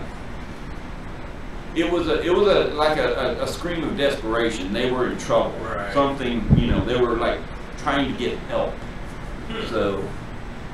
Yeah, I mean, I didn't know what to expect going in. That's the first time I've ever been in Cowtown was during the investigation, and it turned out to be, for me, and I know Michelle and I, basically, like I said, good side of the evidence there. Yeah, Yeah, I there think was Road a lot had of, told lot me a going story. on, especially at the lakeside. Yeah, that side was really popular. What was Lakeside? Was that the administration? Is that what you said? Yeah. Okay. What's it supposed to be designed? It's designed after something. What is it? Like one of the other buildings? Yeah, well, the Munger House, Is it which the was Munger? the, Yeah. the oldest building first out house. there, yeah.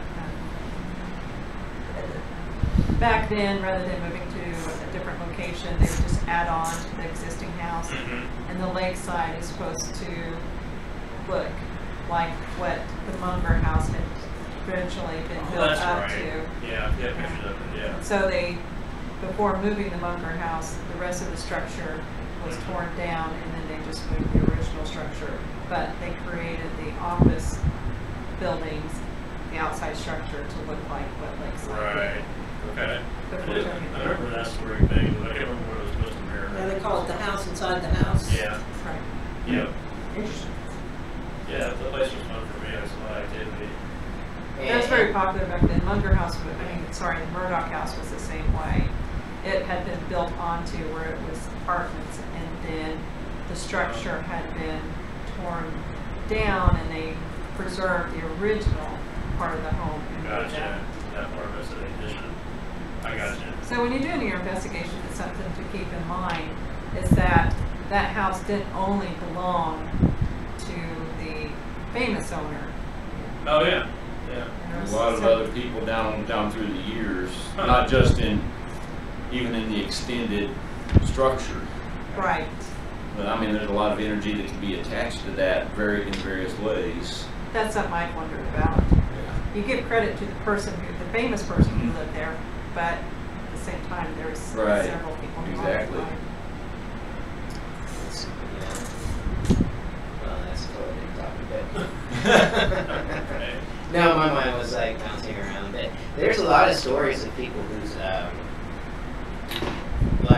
like people on the tour with us. They talk about they're at Cowtown. They see people dressed up in period clothing that are there 1 second, gone the next. Is on this last tour when we were driving around.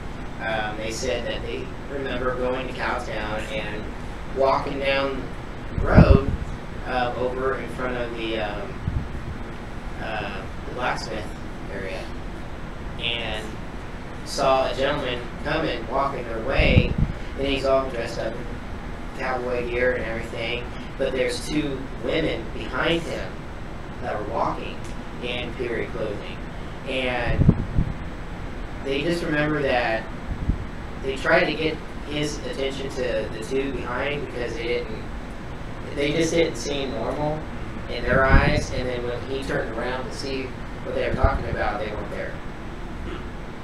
I don't know if that's happened or anything like that. I know that people see, a little girl or at least a female up in the Murdoch house looking down or out the windows and stuff. Can hear her moving around upstairs. So, I mean, Is Cowtown the place with the Indian statue? It's like a big Indian statue. it's not far from there. Are Are you you talking about Indian the Plains? Indian Plains? Yeah, Maybe. I'm talking about the Indian Center. Maybe. I just remember Rose just a couple days ago telling me a story of how the security guard would have to like bring it in and out. No, that's not an Indian statue. That's the teacher statue. That's in the German. Where it gets moved around Yeah. a lot. Yeah, so so those it's are in front of like a podium or something. Yes, but Yeah. it's in there on the stage. Yeah. We saw it in the city, wasn't it?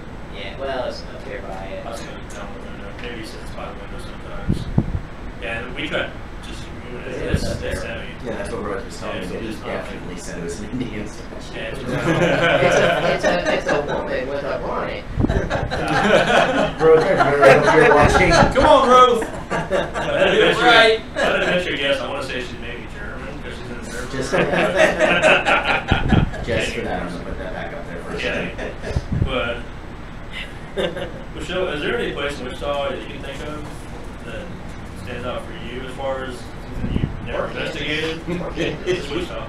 I'm just kidding. You want to investigate or have the pleasure of investigating? I would like to go to the Broadview sometime. Yeah. I would just get a room and just see.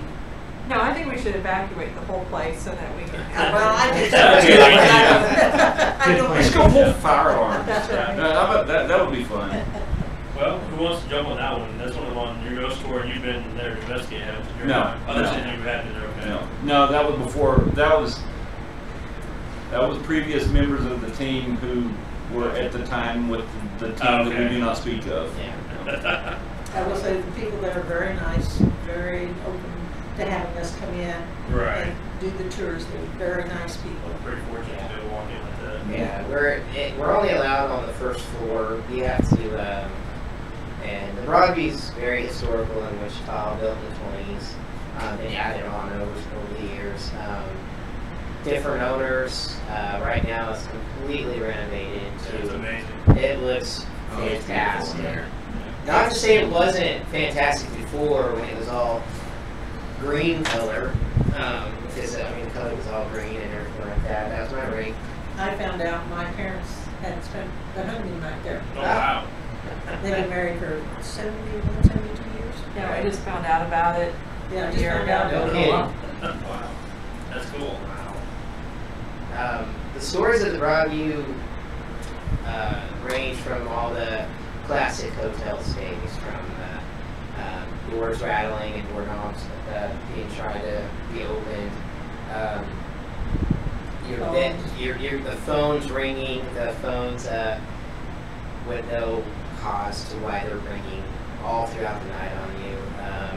Faucets turn on and off. There is an apparition of a man who comes walking through your room. They see him on multiple floors.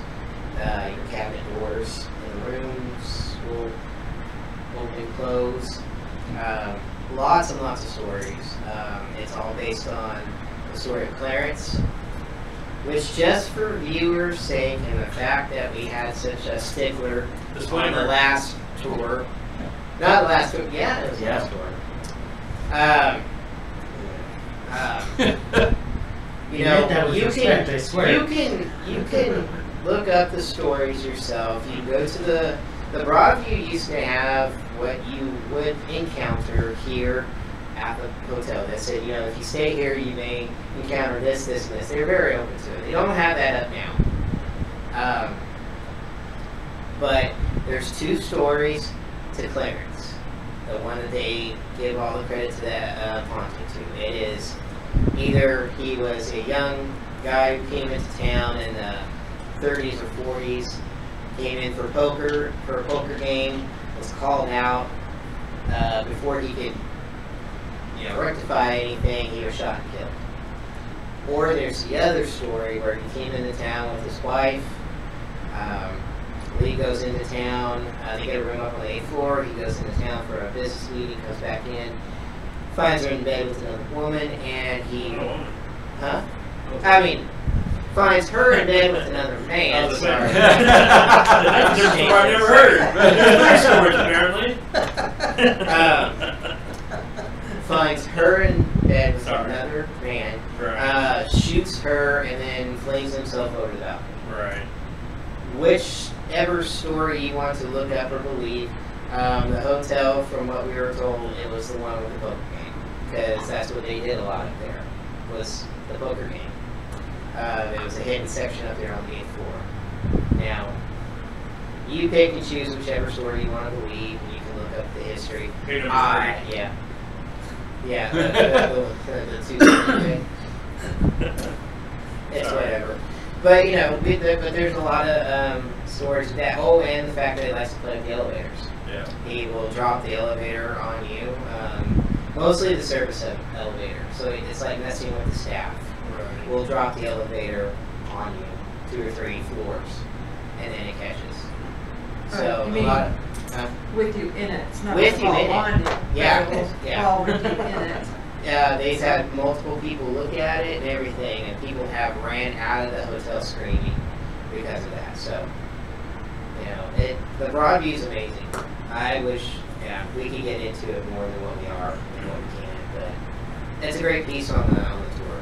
What I found interesting is, I think almost every tour there was somebody who had a personal experience or knew somebody who had an experience.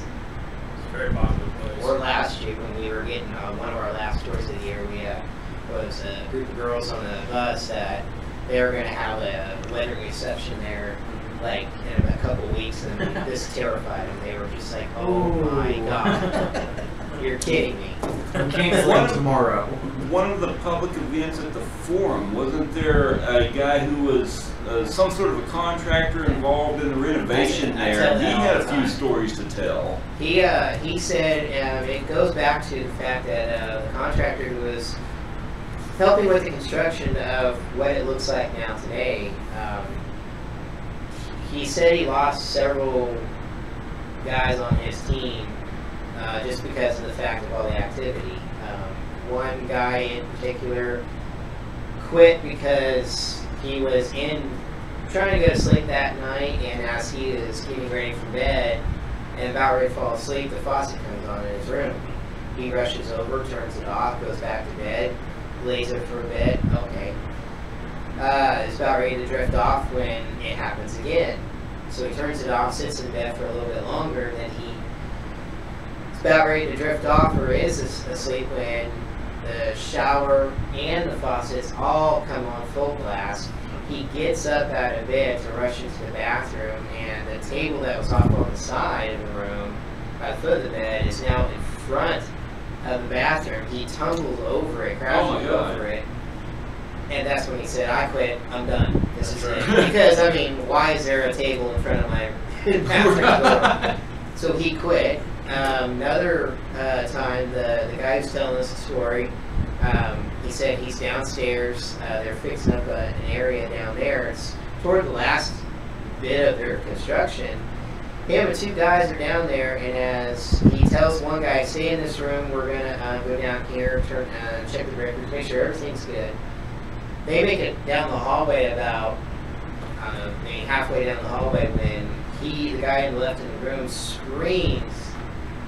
They turn around to see him stumbling out of the room. They said he's just pale white, pointing in the room. Oh my. They rush down there and they see everything pushed over to the side and kind of stacked up. Yeah, Just that's the one that I moments. remembered in particular. Yeah,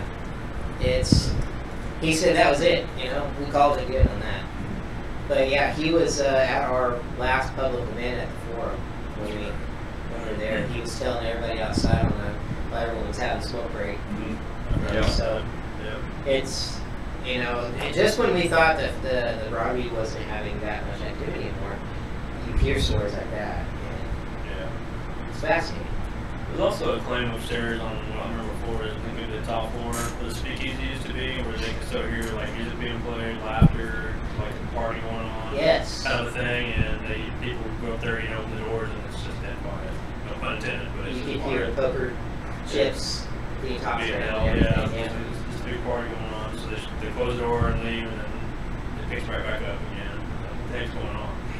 You know, kind of thing. That can be annoying when you're trying to sleep. Yeah. But I mean, it's definitely one of the places in Wichita everybody kind of knows. Everybody's heard of Clarence. And, Oh yeah, the you know. Broadview, it's on YouTube. There's Kate News even did a full episode on it. Right. You can look it up. It's everywhere. But Yeah. so the stories aren't made up. I thought of another a question I wanted to ask you guys, but I want to wait till we're done with the Broadview. Yeah. Gotcha. We're done. We're done. Okay. Has anyone ever heard any stories about the area over around the Indian Center? I've heard there's some weird occurrences down there. I haven't heard specific stories, Yeah. and I mean anything that jumps out at me, anyways. But I know a lot of people have had just unexplained visions and stuff like that. We need a camera on you right now. I just want to know where it's at. It's where the let me make sure I say this right. I'm a little spiteful about where the Arkansas River meets the Little Arkansas River. Gotcha. Okay. Yeah. If Arkansas. you see the big heap Yes. of the planes, It's Arkansas, it's not right next to it. Arkansas. That's how I take to go to the casino.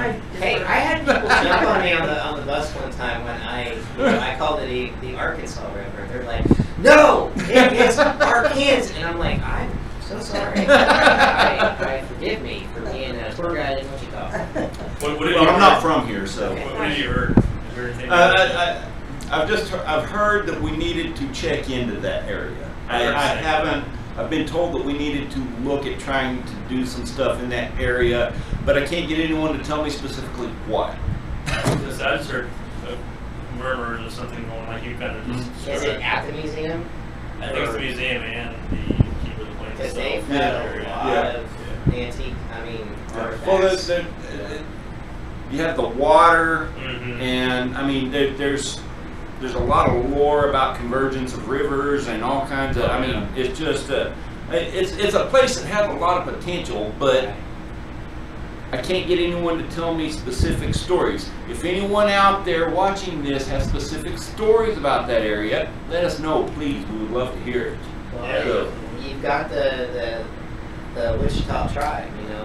Wichita Indians. Yeah, and they were here. They were prominent in this area. I mean, Right. hence the name. Right. So you never know what Right. came through, and not to mention, it's not that far from Delano when it was all Oh yeah. Right. part Yeah. of the Yeah. Old Yeah. West, Yeah. and how it Absolutely. was all. Yeah. Because Delano in Wichita is, we talk about that on the tour a lot. Yeah. You see, you you hear stories of people seeing cowboys walking down the streets. There was gunfights. There was bars, brothels, saloon everywhere. And that's where the wagon trains would have all come in. Right. You know, and like I always tell everybody on the tours now, you have, you know, cowboys out there bathing in the river and stuff like that. Oh yeah. Newton and Wichita, back during their heyday, Newton and Wichita could rival Dodge City and Tombstone. You know, in that, you know, the lawlessness and you know, the just crazy Western stuff. Right. Oh, for sure. So. Yeah, definitely. Too. You mentioned anything about Leno specifically, or I mean, You got the Leno. or buy a ticket for his ghost story. Yes. Good.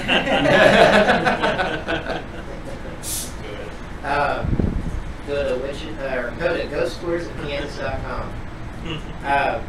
But Delano, yes, it wasn't until the 1875 until they incorporated it into the city. Wichita became one thing. Leading up to that, it was just a city of its own. And with everything bad that happened there, you know, with all the gunfights and everything, you have like you see there's stories of like I said, cowboys walking up and down the streets. Right. Famous people, you have Wyatt Earp, his brother,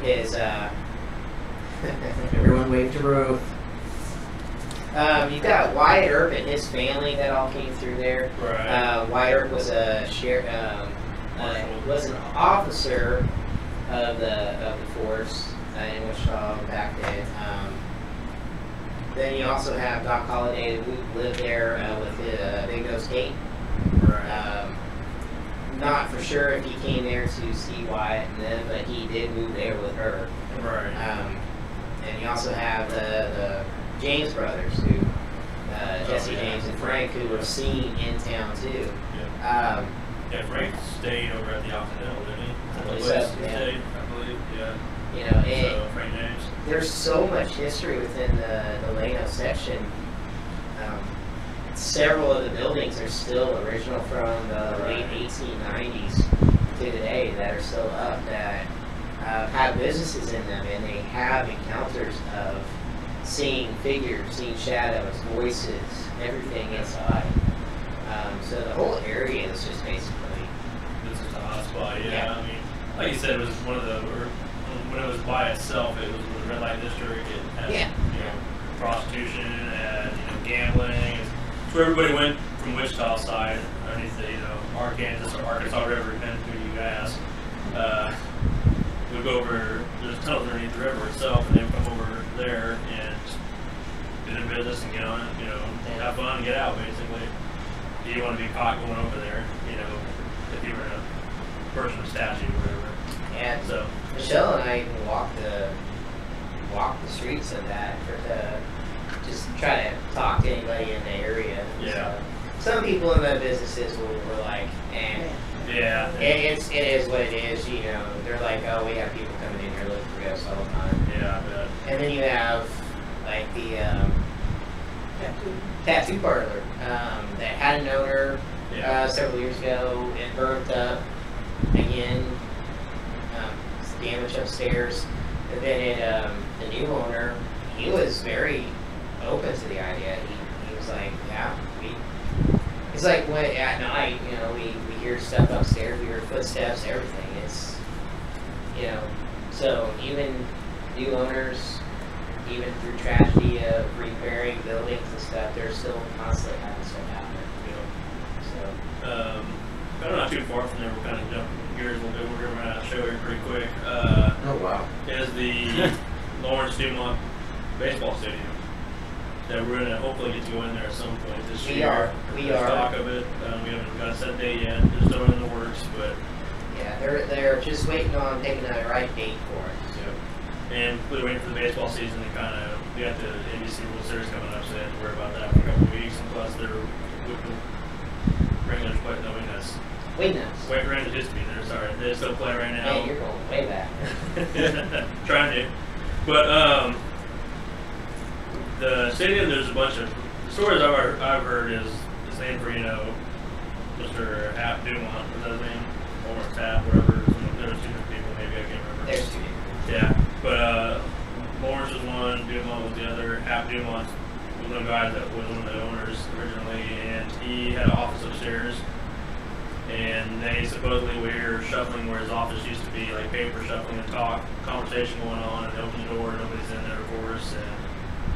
And hopefully that's something we can kind of capture and maybe debunk or whatever, you know, maybe duplicate.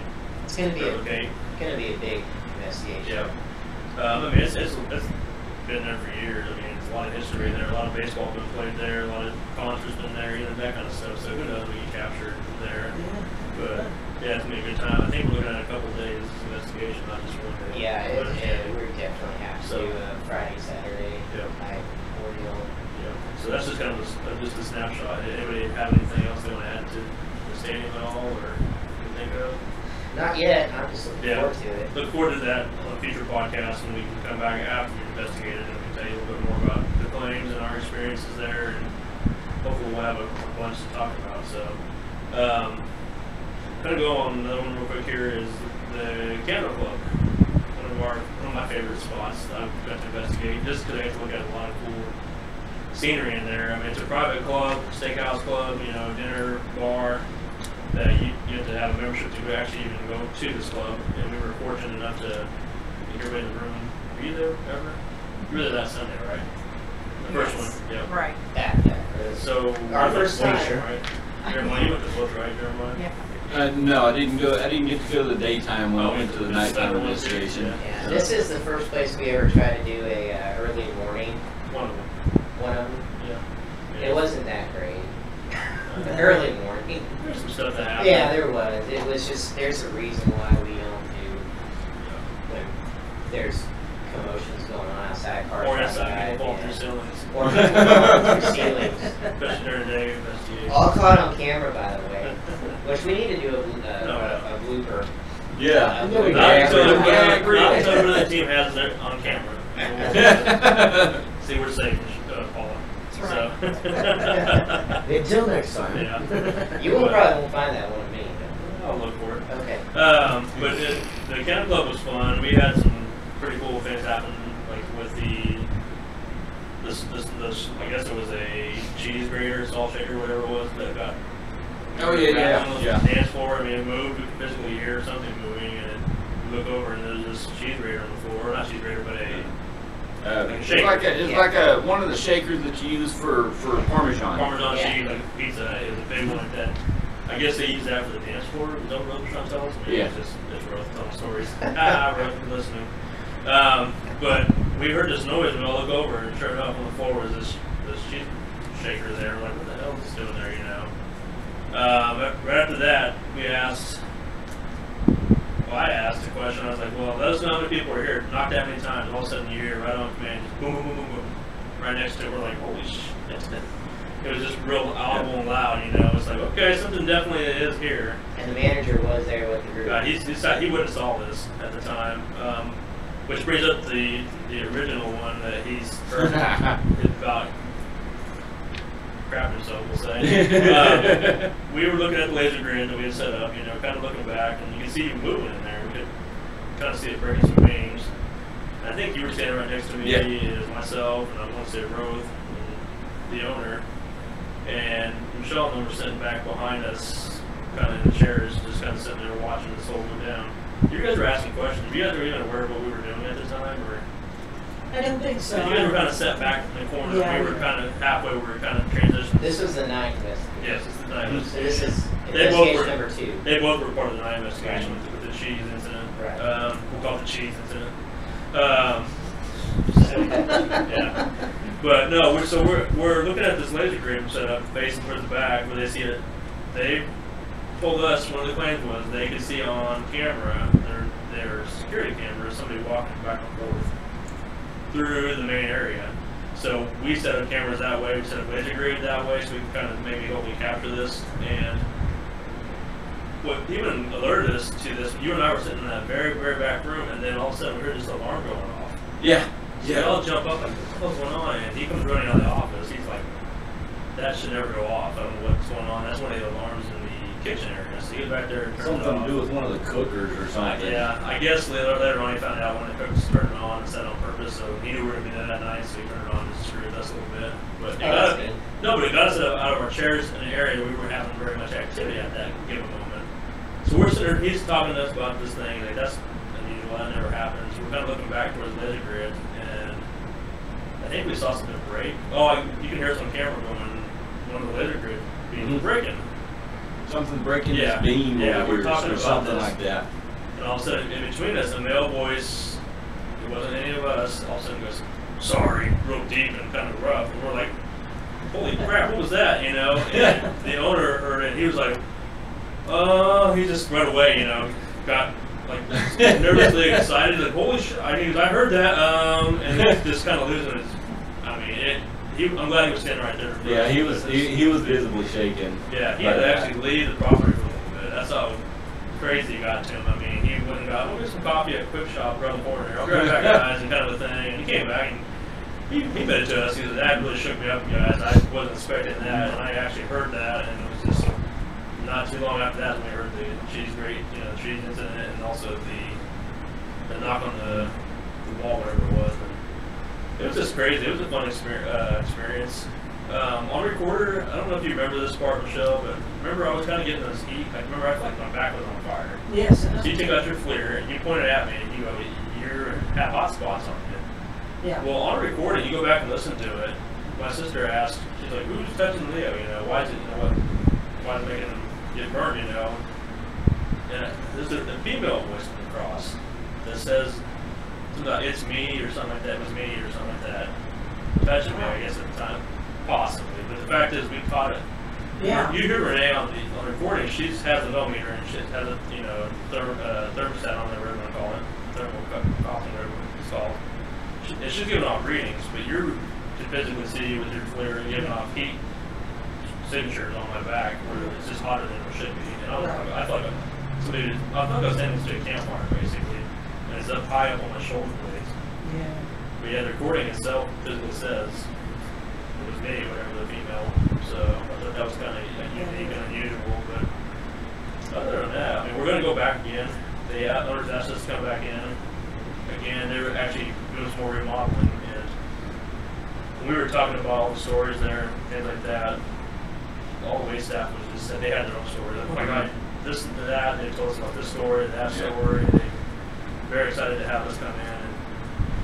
And even when we presented the evidence to the owners, he was very, very happy when we presented to him. He's like, yeah, you guys come back anytime, so we'll definitely come back. And that'll be on another podcast down the road. We'll talk about our findings there, what happened, our experiences. Hopefully nobody falls to the ceiling. And we'll call it good. We'll stay away from the attic. Hopefully they have it fixed by now. I'll feel bad if I go back in there. What they do is they section it off, put your name They probably by it. will, yeah, a little black. The clearance will be Leonard Fernandez stuff to the ceiling. You should have signed it too. No. Oh my God, I never felt so bad. You're sorry I broke your roof. We have about 7 minutes left, guys. Anybody else want to throw any of their favorite haunts? Could be Wichita, could be statewide or anything like that. Anthony, Kansas. That's a good one. We can, and there's way too much there to talk about in this little section. Yeah. That could be a full episode thing. Definitely. And Atchison as well. That's another good one. Louisiana. Well, we're talking about Kansas, buddy. You said I know, I should have specified that. Sorry, buddy. Maybe that'll be another podcast on itself. We'll talk about states, the different states that have great haunts. That's a good one, actually. Thank you. Then Missouri would be another one if you're talking about Yeah. other states. So Florida. Oklahoma. Yeah, Oklahoma. Oh, You know, every state. Pretty much every state. Everybody, like we talked about earlier, has a crybaby bridge. Everybody has their own different haunts, and we've been across quite a few places. Unfortunate enough that Why are you showing your We have, I'm confused. So the last two Good. podcasts we talked about Dodge City, Oberlin, Ness City, Hutchinson, Meade, Wilson, Wilson, Wichita. Wichita. We talked a little bit about Warren's, Topeka, something like that. Topeka has a lot of other great it's, I mean, besides the history itself, The capital Kansas being itself the state Could be a capital, story yeah. itself. I mean, But with everything that's going on out there with the albino lady that Yeah. is talked about a lot in Topeka, I have no idea what's going on. I do. That was Leo. I'm ignoring it. Yeah, the capital has a Sure, you guy go back and that was listen. on That fire, was Leo. Yeah. fell to his death. Yeah, So during the making of the Capitol, Yeah. because there's quite a few stories that. you've got the KU, Kansas University. You've got K-State. Who? What's that? Ugly K-State.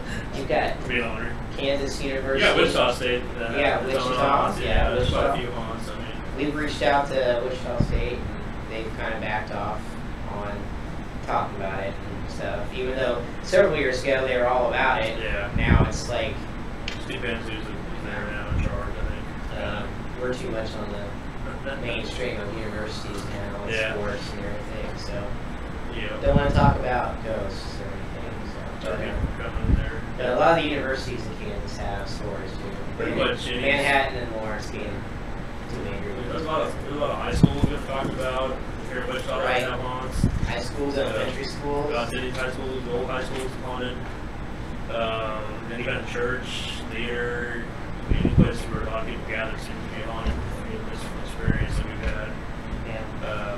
We are going to be, the team is going to be, let's see, in Ness City on the 29th. Yes. We are going to be in Wilson Yes. on the 5th at the Midland Railroad Hotel. We are going to be in Dodge City on September 2nd. Right. September 9th, we're going to be in Oberlin, Kansas, doing a Investigation. public investigation there. Dodge City's only a team one, so sorry. Then in October, we are going to be in October. We're going to be at the 13th. Leavenworth. Yeah, Friday the 13th. We're going to be at September. October, Friday the 13th. We're going to be in Leavenworth at the Grinders High Noon Saloon. Yep. Later that night, we're going to be doing the Depot Diner. I believe it's a diner. Doing a public investigation there. The Grinders High Noon Saloon is going to be a public event as well. I guess there's going to be guest speakers there. We're going to be part of it too. But later that night at the Depot, it's going to be a public event. So we're the hosting Ghost team along with Ghost Tours of Kansas who's sponsoring it. Yep. And then Very next day. very next day, we're going to wake up, hopefully alive and well, and travel to Lawrence to I just know how everybody is. Everybody like wakes up and says, I just want to go home. But the very next day, we're going to go to the Eldridge Hotel, which tickets are on sale for that. It's also public investigation. Public Yeah. investigation tickets are on sale right now with Ghost Tours of Kansas. Again, we are going to be helping Kathy Ramirez by being representing Ghost Team for her there to investigate the hotel. And that's in Lawrence, Kansas, the historical Eldridge Hotel, Yeah. which has a lot of known history of hauntings there. So. Then we have a couple of private homes sprinkled in throughout all this shenanigans. So yeah, we're gonna be busy. I mean, plus we'll be back next week at the same time, same friendly place for this podcast. We did service Sunday night. Like I said, if there's any topics you guys want to hear, let us know right away. We'll try to get to them. We can talk about many different things. Like I said, talk about Anthony coming up in the future, Lawrence Dumont, our investigation, talk about all of our public investigation experience, stuff like that. Anybody else have anything final saying or final thoughts before we go? Nothing? Everybody wants to go home, like Jason said. Just want to go home. So, well, with that being said, we're at the end of another successful week. That's episode number 11. We're back with episode number 12. We don't know the topic quite yet. Once we find that out, we'll put that on all social media. Anywhere we're found, we can find out what we're going to talk about next week. I don't know. We're not No. going to say. Yeah. No. Well, Hopefully it'll be something really, really, really good. it will I be. want to start bringing in a lot of cases that are well known. We're also going to have some guests coming through here eventually, so if anybody guys wants to come on and talk with us about any of their experiences or anything you've heard about our podcast, I mean, as far as the cases we talked about in the past or in the locations we're going to go to, give us a call. We can kind of maybe set something up either in the studio or on through the phone line. So, with that being said, I want to say thank you to all the guests in the studio, the producer, all on the right side too. She's either here or not here. We haven't figured that out yet. I want to thank our illustrious panel that's here every week that provides such a good topic or good. I was like, what? No. I was like, whoa, man, wrong show. That's a future show, by the way. No, I want to say everybody. Thank everybody in the studio again.